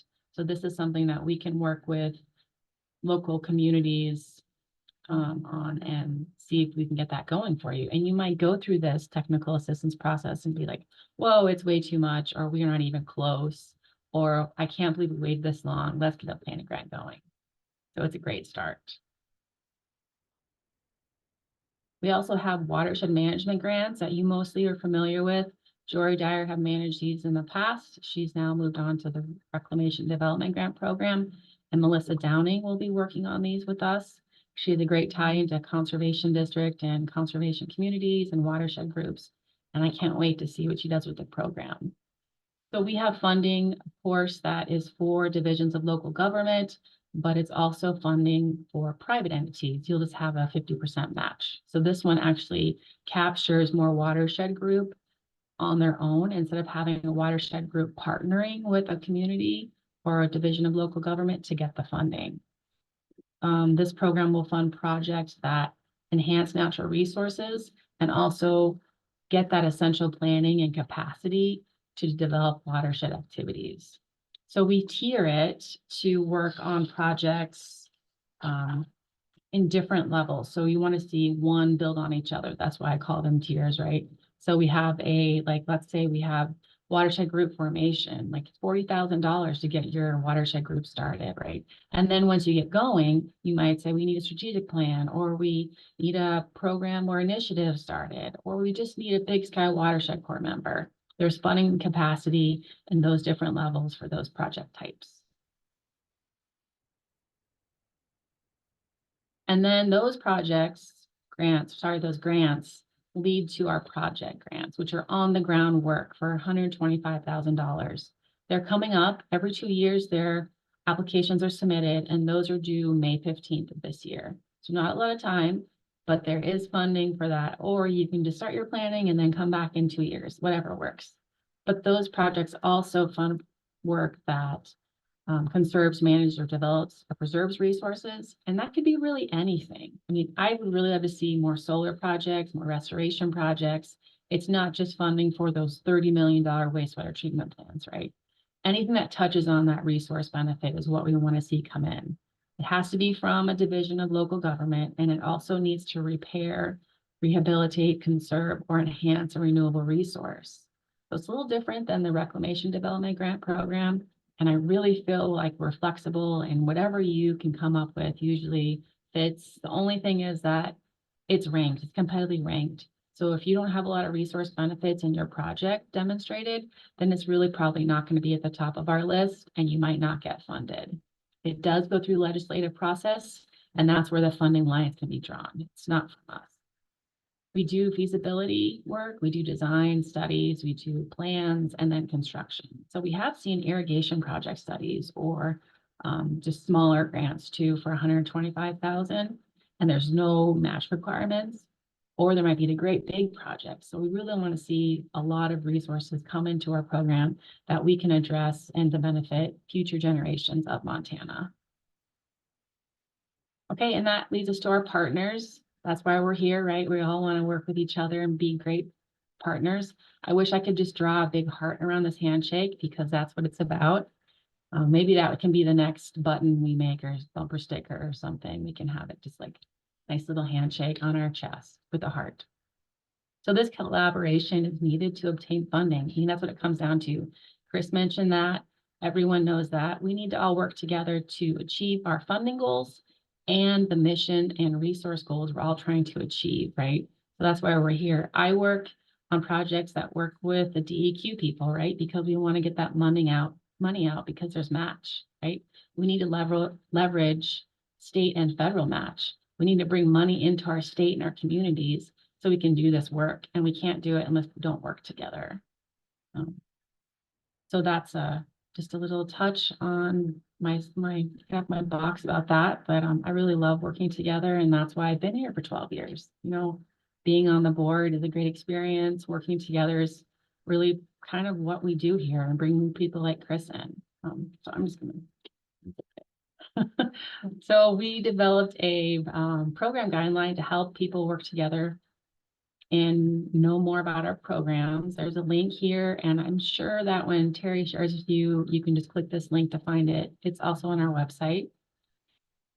In this document, there's a really great table here, just outlining our programs with more information, getting you in touch with the program contact, how to apply, who can apply, and what the limits are.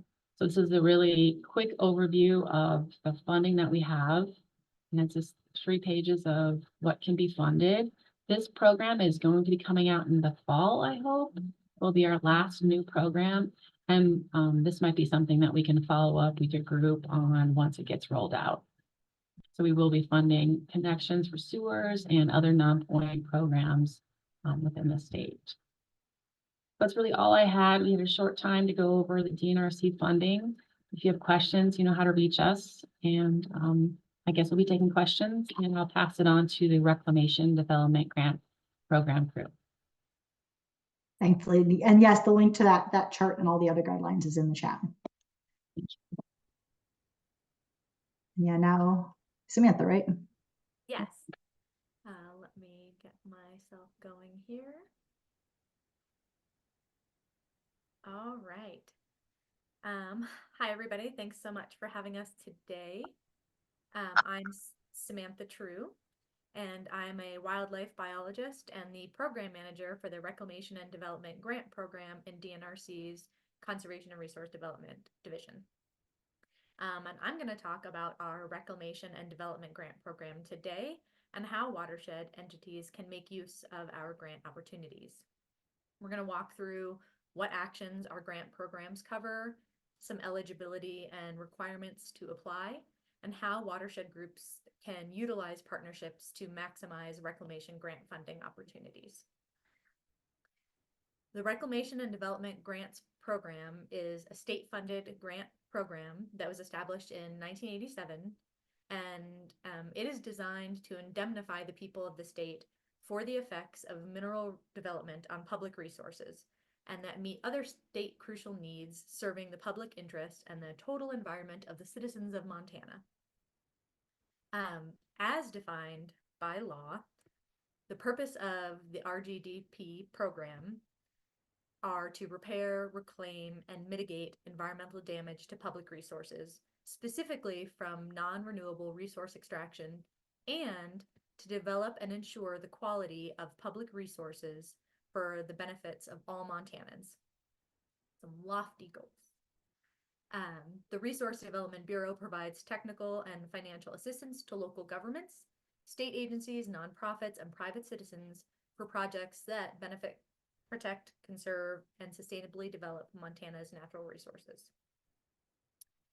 The types of projects that qualify for funding under the Reclamation and Development Grant Program are broken down into 2 main categories. The first category of projects covered by our grant programs are mineral development projects, where proposed projects will focus on restoring and mitigating environmental impacts from mining, oil and gas development, hazardous waste, and other resource extraction activities. The second category of projects fall under the umbrella of what is called crucial state need. These projects must benefit natural resources on a regional or statewide scale, and the projects must clearly and convincingly demonstrate that the conditions that require actions to prevent or eliminate severe or unacceptable damage to public resources, or will capture an extraordinary public benefit that would otherwise be lost without doing the work. So the 2 types of program grants that we have available under the program are planning grants and project grants. So we're first going to break down the planning grants, since that's likely where your relationship with the RDG program will begin. Eligible planning grants must fall under one of our 6 categories. And the first category is a reclamation project. And that is specifically reclamation planning for a project that, project planning for a project that is reclaiming mining, oil, gas, hazardous waste sites, and that will meet one or more of the following project types. So that's reclamation of land, water, or other resources, mitigation of damage to public resources caused by mineral development. These projects will research, demonstrate, or provide technical assistance to promote the wise use of Montana's minerals. They may investigate or remediate sites where hazardous wastes or regulated substances threaten public health or the environment. Or they may conduct research to assess the existing conditions or potential environmental damage as a result from mineral development. Reclamation planning grants can receive up to $75,000. The next category of our planning grants are crucial state need projects. These projects will be on a larger scale than mineral development projects, and they will need to be on a regional, watershed, or statewide scale. These projects must clearly demonstrate the potential threat to public safety, the validity of the problem or need, the consequence of no action or delayed action, the severity of the problem, the estimated number of people affected both indirectly or directly, the level or support for the project, and whether or not the stated objective will be met by the project planning. We have identified 5 categories of crucial state need that will qualify for funding. And these ones are most pertinent to your work, which are drought mitigation plans that will lead to the development of drought management plans in line with the state water plan. The primary purpose of these plans should be to address drought and benefit natural resources across a watershed or a region of the state. Drought mitigation projects fall under either drought management plans or drought mitigation project planning. Drought management planning projects will develop a drought management plan for a watershed or region of the state and must include project prioritization and identify drought mitigation projects to implement. Drought mitigation project planning will be planning that specifically addresses drought as the main purpose of the project, and it must be identified already in an existing plan, such as a drought management plan or a watershed management plan, that will tie the need for the project back to a specific watershed or a region of the state. The next category of crucial state need projects are high hazard dam projects, which will mitigate damage to natural resources as a result of a dam failing.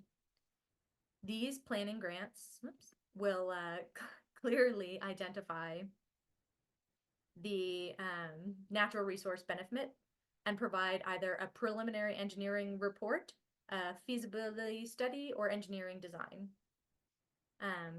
The next category of projects here are CMZ or Channel Migration Zone Mapping projects.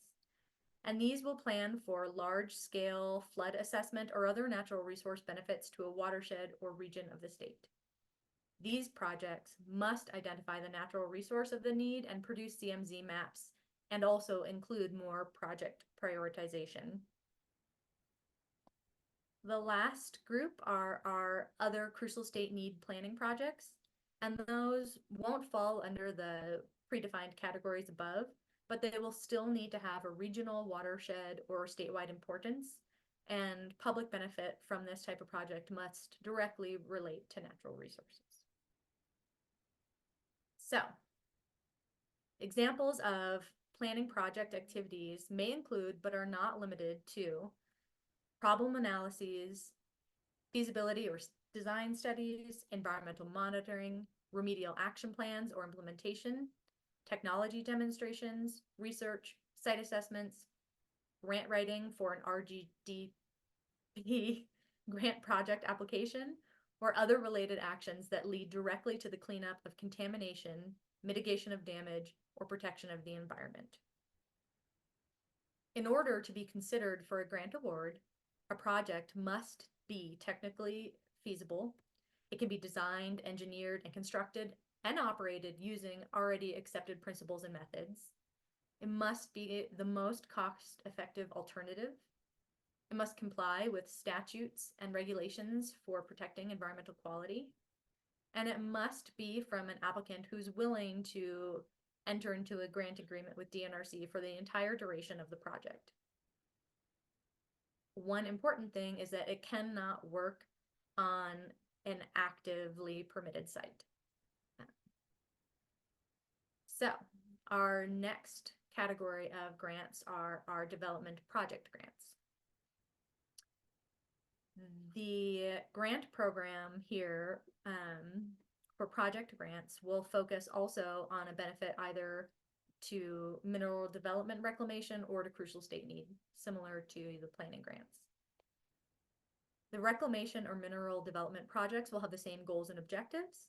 They will reclaim, mitigate, research, investigate, or assess environmental damage. But the crucial state need projects will fit into slightly different categories. And those are drought mitigation projects, which will address drought as a main purpose and have been identified already in an existing drought management or watershed management plan. High hazard dams, again, projects that will mitigate damage to natural resource and public safety as a result of dam failures, and other crucial state need projects. They don't fit into the criteria above, but again, you still have to clearly identify plans that they are related to and the need for the project. Same specifications to apply to be technically feasible, cost effective, comply with statutory and regulatory standards, and be willing to be in a grant agreement with DNRC for the entirety of the projects. And those tend to be much longer than planning grant projects. Examples of some project grant activities include abandoned mine reclamation, brownfields cleanups, abandoned hazardous waste site cleanup, abandoned oil and gas well cleanups, mining related mitigation projects, and other crucial state need projects. So, who can apply to the RDGP grant programs? As defined by statute, the grants are available to any department, agency, board, commission, or other division of state government, any city, county, or other political subdivision, tribal government, or districts within the state. Federal entities are not eligible to apply. And one thing that is important for this program is that applicants are asked to demonstrate that the proposed project cannot be reasonably expected to receive funding from other state or federal programs that would provide funding for remedial action to environmental damage. And one other thing I will mention here is that water development and management projects where the primary purpose and benefit is to irrigation are ineligible for the RDGP program, but may be eligible under the RRGL program. In summary, both of our grant programs are open right now. Planning grants are open through the end of the 21st of March. They can be up to $75,000, but it depends on the project focus. And we will be accepting applications to planning grants throughout the year. After this cycle ends on the 21st of March, we'll likely open another one up not very long after. And these awards are typically received within 6 months of application grants closing. Our project grants are also open right now through the 15th of May. These awards are up to $500,000. And these projects will be approved by the legislature. So they will be presented in session at the end of this year and likely awarded mid next year.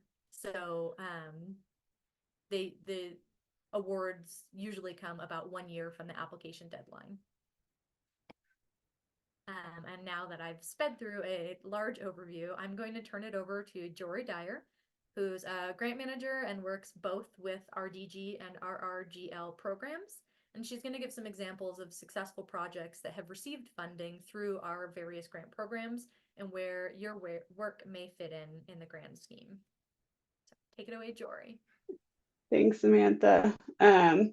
And like Lindsay said, I used to manage the watershed management grants, so I know some of you at least, but my name is Jory Dyer. I work at DNRC. So I've worked with Lindsay in RRG and the watershed management grants, and now I'm working in the reclamation program. So I just wanted to give you guys some good examples of how to use our funding to get from planning to projects. And so I have two focus groups. So Flathead Conservation District and Sun River Watershed Group. One thing about Flathead Conservation District to note is they're a local government entity, so they were able to come in for their funding without any type of sponsorship. They started with a watershed management grant with a watershed restoration plan. So they came to us from the very beginning, and in that they did their project prioritization. So from that point, they came in for one of Lindsay's grants, so the Renewable Resource Planning grants, and selected one of their projects to do specific project planning. So that was for Trumbull Creek. That allowed them to do design and a lot of their preliminary work to get to that project level, which led them into a renewable resource project grant where they did implementation and construction. So that covered reconstruction for the creek, so removing an online dam and replacing culverts and some other items. It was a very large, complex project, and they ran into a few issues. So one thing to note here is you have some options within our funding. Their RRG project funding was not going to be enough to deal with the occurring issue and still get through implementation. So they came back into the watershed management grant for additional funding for planning and design on, it was a stream crossing. So they had an issue with that. So we did design and permitting and coordination for that stream crossing portion for them to then complete their larger project. So that's a really good example of someone starting from beginning of planning all the way through implementation and also then receiving funding for issues along the way. The Sun River Watershed Group is also a really good example. So note that watershed groups can only come into the watershed management grants, and you have to have a one-to-one match. Otherwise, you're going to need to be sponsored because the applicant needs to be a local government entity. So that being said, your partnerships are really important. The Sun River Watershed Group does a great job of partnering with their local conservation district, which can be a good avenue for a lot of people. So for the Sun River Watershed Group, they came into watershed management grants and were building up their capacity and assessing project development again. They came in for another one after that to update project prioritization. So they did a matrix. That's what everyone's been referencing throughout this. They have a really great example for that. They also did some additional mapping. So for watershed groups, like I said, planning funding can be a little bit different. They chose to go with a BOR grant, so Bureau of Reclamation grant. That can also be really helpful to bridge that gap to project level. And that got them enough information to get to the reclamation development project grants. So they came in for crucial state need for Muddy Creek construction because it's a very large stream restoration project. They also have BOR funding for that construction side. So these are two, different examples, but I really like how they demonstrate that you can walk through from planning to projects using our funding. And next slide, please. So that being said, where does your watershed work fit into CARD? Helping watershed groups, one of the biggest questions I get is, what program do I go to? How do I get funded? Great question. we worked really hard on that and identifying where specific project types go and helping map that out for you. So this is a little funding menu that we created to help you boil down which program to be coming into. Again, one thing to note for watershed management grants, you can apply directly as a nonprofit with one-to-one match, but otherwise the rest of these you'll need a sponsor. The other thing to note on this one is dams are not included. High hazard dams are gonna be the Reclamation Development Grant Program. And if you have other dam projects, that it could fit into some different programs. The main thing also is to call us. We're more than happy to talk about your project, your proposed projects, and help you get into the right program and make sure it's the right fit. A lot of these do have different nuances, and it's really important to make sure that you're ready for that when you're putting in your application. So with that, I'm not going to walk through all these different types because we're a little over on time, but our next slide gives you contact information, and we encourage you to reach out to us.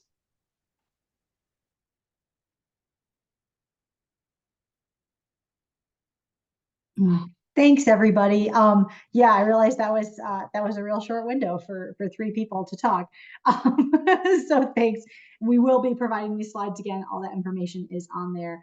And yeah, and that's just such a crucial piece at the end, right? Like showing how that you can tie all these things together, how you can make these different grants work for you, even those Federal Bureau of Reclamation grants, filling in similar gaps when you need them to. And so we do, I guess, Amy, we were gonna have a break here, but we're just gonna instead ask people to just take breaks when you need them to be, so that we can still move into our breakout groups. But I did have one question in the chat that I guess I'll just ask here is, what is the difference between the RRGL Resource Services Planning Grant versus an RRG Projects Grant Study Funding? Would a project that studies water need to sustain fisheries? Oh, would a project that studies water needed to sustain fisheries fall into one or the other? Or is that a call you question? I don't want to get too into the weeds here. Thanks for the question, Carol. I'm just reading that right now. Pretty complicated, but resource services typically in a planning grant. So those would be like you're going out and conducting, like you're putting in sampling devices to collect, that sampling component or that planning component that you need in addition to a larger planning document. And a study would be like a whole comprehensive study in an RGL project grant. So first of all, the funding is quite a bit different, but a study might be looking at an RGL project grant, a large irrigation system study, or a whole watershed. I know that we've funded those in the past too, like looking at a whole comprehensive study in an area that's just such a large scale that they need that level of funding to address their needs. Whereas the planning is definitely a planning step. So you want to look at what you need to get your planning going in addition to those technical services. So we see like pythometers or like sampling or just like mapping or things that might not fit other places come into that category. And then would a project that studies water need to sustain fisheries fall into one or the other? I guess I would need to probably talk to Carol about what that one's about. Yeah, I think, yeah. Fisheries, yeah, so that one's kind of complicated. Yeah, I'll give you a call. There's a lot more to unpack there. I don't want to take people's time, but thank you for that answer. Yeah, thank you. Definitely great. And then just one other quick question before we move into breakout groups. What % of grant applications are funded? And I'm sure that varies by program. So I don't know if there's a quick answer to that, but there's not a quick answer, unfortunately. It also we can go into a really detailed level of explanation on where we get our funding, but it depends how much funding's in our account. And then a lot of the time it's based on something beyond us. So we might, if it's a project grant, then it's what the legislature wants to fund, right? Or if it's a planning grant, we typically in the past have funded 1/3 of what's applied for. So we're looking at now a whole different funding package for our programs, and we're funding most of our applications. It depends on the biennium, really how much money we have.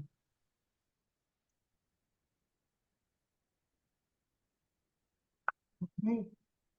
Thanks for that. I think we are gonna now move into our breakout groups. And we'll have about 5 people per breakout room. We're hoping that everyone sticks around for this part and also for some of those lunchtime affinity groups.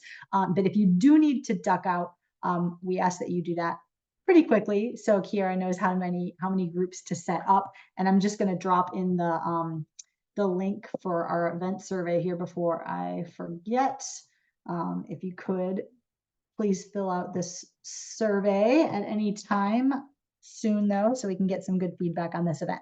And yeah, for those of you who are sticking around, which again, I hope is most of you, we're gonna, let's see, about 5 people per breakout room. So I guess we're gonna have 8 breakout rooms. And you'll just be sent into those automatically. And the questions we've got here, which I will also drop into the chat. What planning efforts, drought related or otherwise, are you working on in your watershed? And then what from today's presentations and discussions can you apply to that work?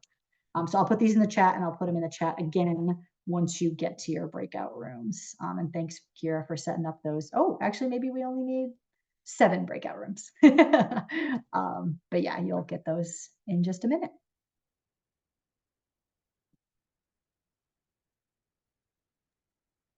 Awesome. And I think probably everyone should feel free to take a minute or 2 break if you need to real quick. We do have the breakout rooms till 11:40. Yes, we will be in these till 11:40-ish.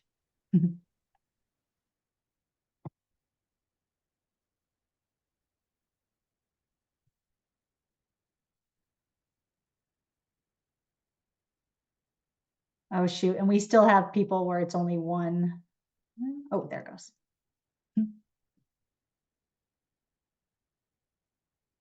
Here, I'm just checking to make sure we've got at least, yeah, we've got enough people in each room. I have no clue.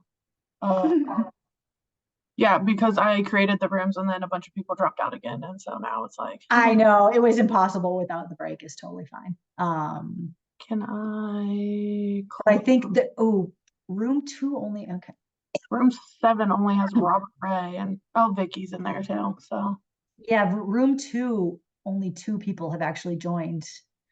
Actually, Chris, if you can hear me, and Tracy. Yeah, do you want me to join a room?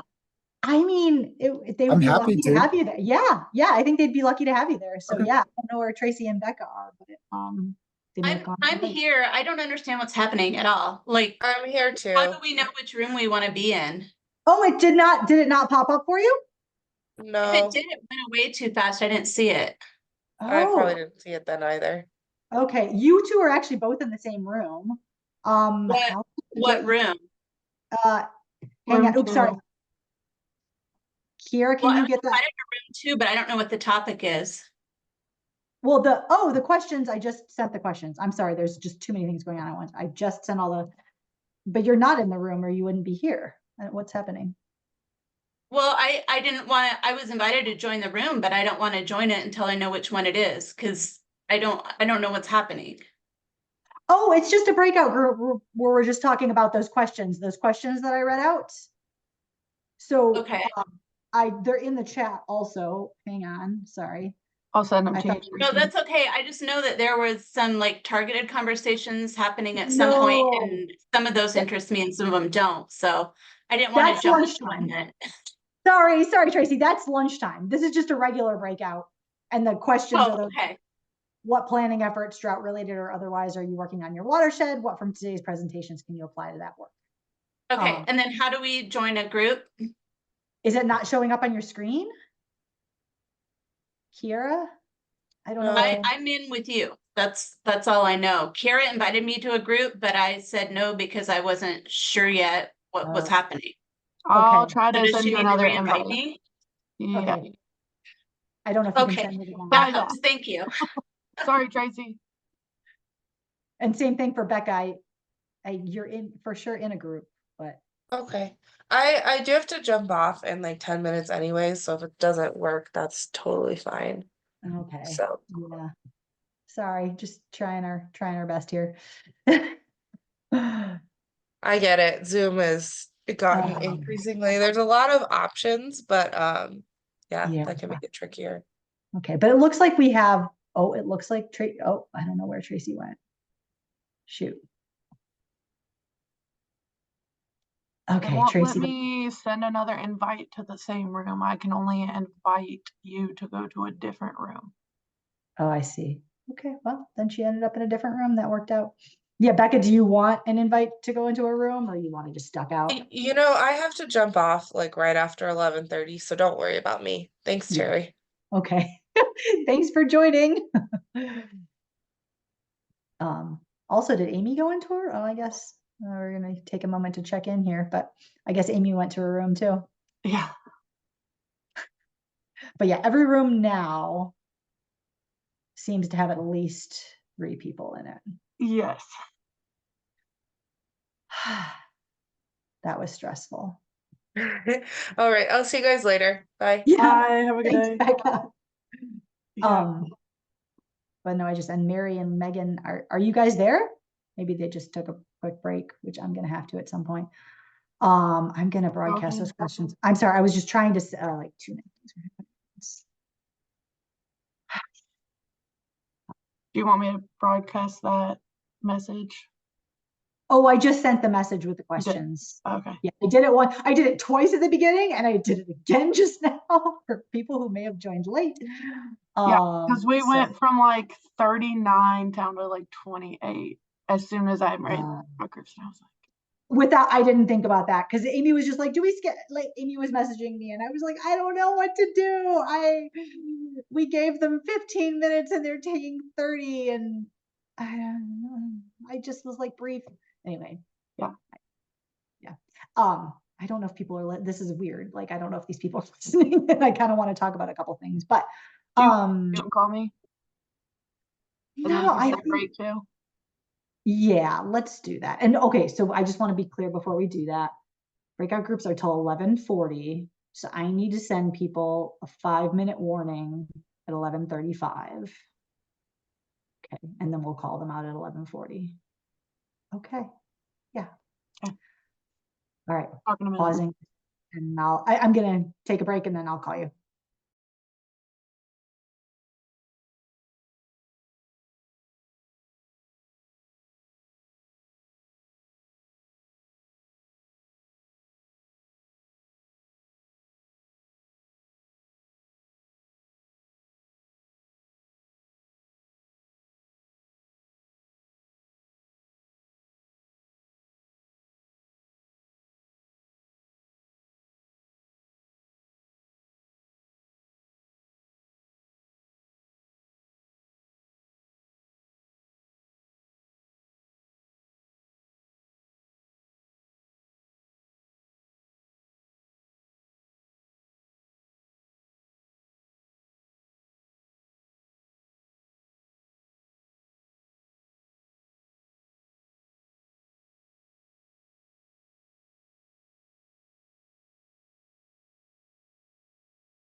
out on the ground. And as well as just a pitch, I'm sure most of you do already receive our biweekly watershed newsletter and conservation fundraising exchange newsletter. But if you don't, please do sign up and share those widely for bringing people in. We'll start to highlight some of our work on the pesticide stewardship program as we get going more on that. And that'll be a project we work on for about at least 5 years to get started. We're technically in year 2, but so we'll be working on that for a number of years. And otherwise, I don't have too much. Does anyone have any last thoughts or questions? Terry, do you want to add anything? Otherwise, I'm going to share my screen with the affinity groups that we have available to chat during a nice little lunch here, if you all want to.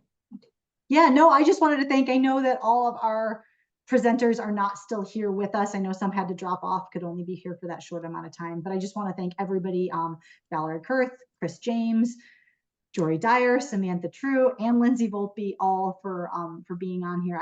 I don't think I missed anybody. I think I got everybody. But all, you know, they took the time to work with us on this ahead of time and to make sure that we were all kind of in alignment on everything. And yeah, just thanks to everybody for their time being here, for engaging in the breakout rooms. And as Amy said, I think she's about to show the slide. We're trying something new with this event, and it's something that I hope that we can also translate to our in-person events. This came out of a request a little while back, but for some affinity groups. It actually came originally for some women watershed leaders, just noticing that there are some issues, especially leaders of watershed groups, but women watershed leaders in general face sometimes in the Montana conservation space, and just wanting to talk about that. And that just led to this idea of, you know, there are groups that we're all part of that we face unique challenges, and also challenges that may be similar to other people in that group. And we may not always get the chance to talk about those specifically. And so those groups, this is going to be the breakout, and we're going to do this after in a few minutes, but this is going to be the breakouts where you get to choose where you go. We're not just going to randomly place you in a group. You'll get to choose your group. And so the groups are the Women Watershed Leaders Group, the Rural Watershed Organizations, Urban Watershed Organizations, very small watershed organizations, which is hard to define because we're all pretty small, but we're going to define that as you have 2 staff members or fewer. And then we have another one for board members and also people who are interested in board service. So we're going to have somebody facilitating each of those groups. And we've got to note that if you don't, because we recognize that these groups do not fit, they don't fit a lot of people in our, but we wanted to prioritize these organizations since we support local watershed conservation. So if you don't fit into one of these groups, but you still want to join a group, you're welcome to sit in and listen and learn. But we do want to prioritize the people who are part of those groups in terms of where the conversation goes. And then the questions we'll be asking, those are just, you do not have to answer those questions. We're not going to ask for a report out on this. This is just potential questions to get you started, but your facilitators will have those questions available too. Yeah, so we hope that you'll stick around. It is basically almost noon. So we're giving you 15 minutes to get your lunch, again, take a break, get your lunch together, heat up some lunch, make some more tea, coffee, and then come back at 12:15 to this same space. And Kira at that point will have opened up. There'll be a poll where you can choose your group, and it'll be one of these groups. Does anybody have any questions about that, since we do have a minute? Do we get into these affinity groups from this page? Yes. How's that going to work? Yep, it's out. Kira posted it already. There we go. So we've got 5 rooms available. Can you see that on your screen, Robert? I'm not sure I'm seeing what I'm supposed to see. Are people seeing an option to choose a breakout room? No. If anyone has issues, they can send me a message in the chat and I can assign you to whichever room you would like. Great. Okay. And so maybe it would be easiest to do this since we're all here right now. maybe it would be easiest to pick your room now, it's just so you're in it. And so you know that it worked, and then we can all grab our lunches, come back. But the intention is to come back at 12:15. And then we have set till 1 o'clock, so 45 minutes where we can eat lunch together in those rooms, talk about shared challenges and yeah, how we can support one another better. So yeah, let's choose those rooms now, but knowing that you can, yeah, you can go get your lunch as soon as you're in the room. Yeah, thank you all. And you can we don't have anything formal planned for signing off after those group meetings. So just echoing everything Terry said and thanking the speakers, the sponsors, and everyone for coming and just chatting and spending some time. So yeah. And we will all be around. All three of us staff are facilitating one of these groups. So we'll be around. If you have questions, we will be here until 1 o'clock. We're just gonna take a break to get our lunches together too. But I think we'll wait until everybody has chosen a room and we make sure that we all know where we're going.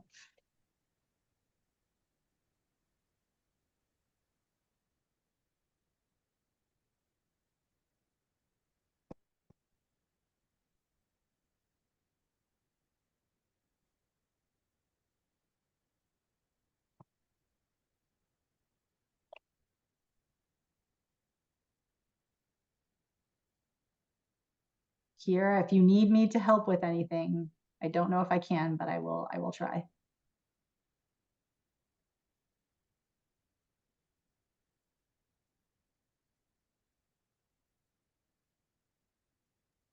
And I just wanted to say thank you guys. I ended up having a conflict, so I will miss it, but thank you for everything. And it was a great talk. Bye, Jory. Thank you so much, Jory, for being here. Okay, very small watershed organizations is the most popular choice here. Carol, do you need help?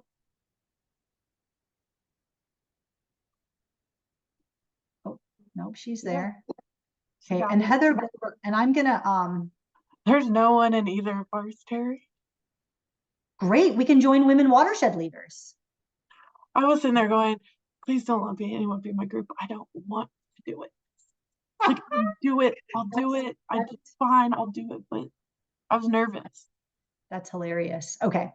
So I think what we're gonna do is just, also, so it looks like okay, I'm still figuring out how this works. So like Alzada has chosen a room, but not joined. Okay. She So asked anyway, me to assign her. Naya, you need help? Naya. Hi. Yes, sorry, I had to pop away to the bathroom and I totally missed the details on how to join the affinity group. You're good. Which one do you want to join? I was going to do either the rural watershed groups or the women leaders, either one. If you don't mind, we're gonna do women. Yeah, we're gonna put you in women just because no one chose rural watershed. There's no one in there. Oh, so Sunday. It would just be you and cool. Yeah, so Thank you. You and me. Okay. Thanks. But also Naya, so Kira's gonna put you in there, but we're not actually starting them until 12:15 because we're giving people time to take their lunch. I'm gonna broadcast this message to everybody. Yeah. Sounds good. Oh, if I can. Hello. John, can you hear me? Are you still on? Why are you not? Oh, there we go. I know, and PRC is not very small.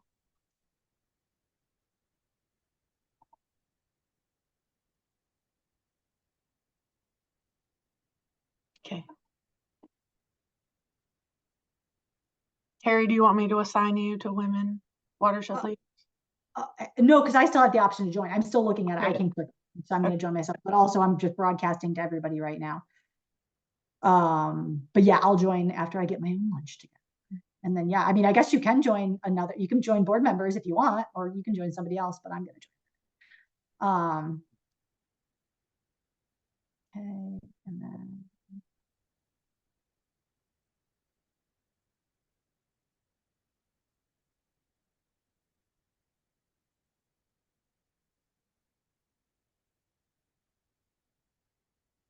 Oh, the other thing is we got to make sure. So Heather Barber was going to be in the Watershed Women Leaders. She doesn't have to facilitate anymore, but she had agreed to. She's not going to be in until 12:15. She had to take a break and come back. So we'll have to make sure she gets in a room. Okay. So one I'll of just us be will watching it. we'll just hang out. Because I think once we go into the rooms, can we still do this once we go into the rooms? I don't know. It's a great question. I think you have to be out here, but you can, I guess we can pop back in.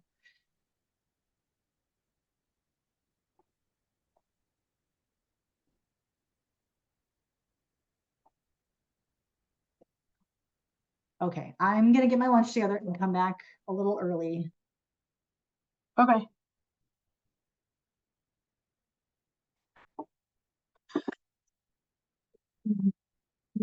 I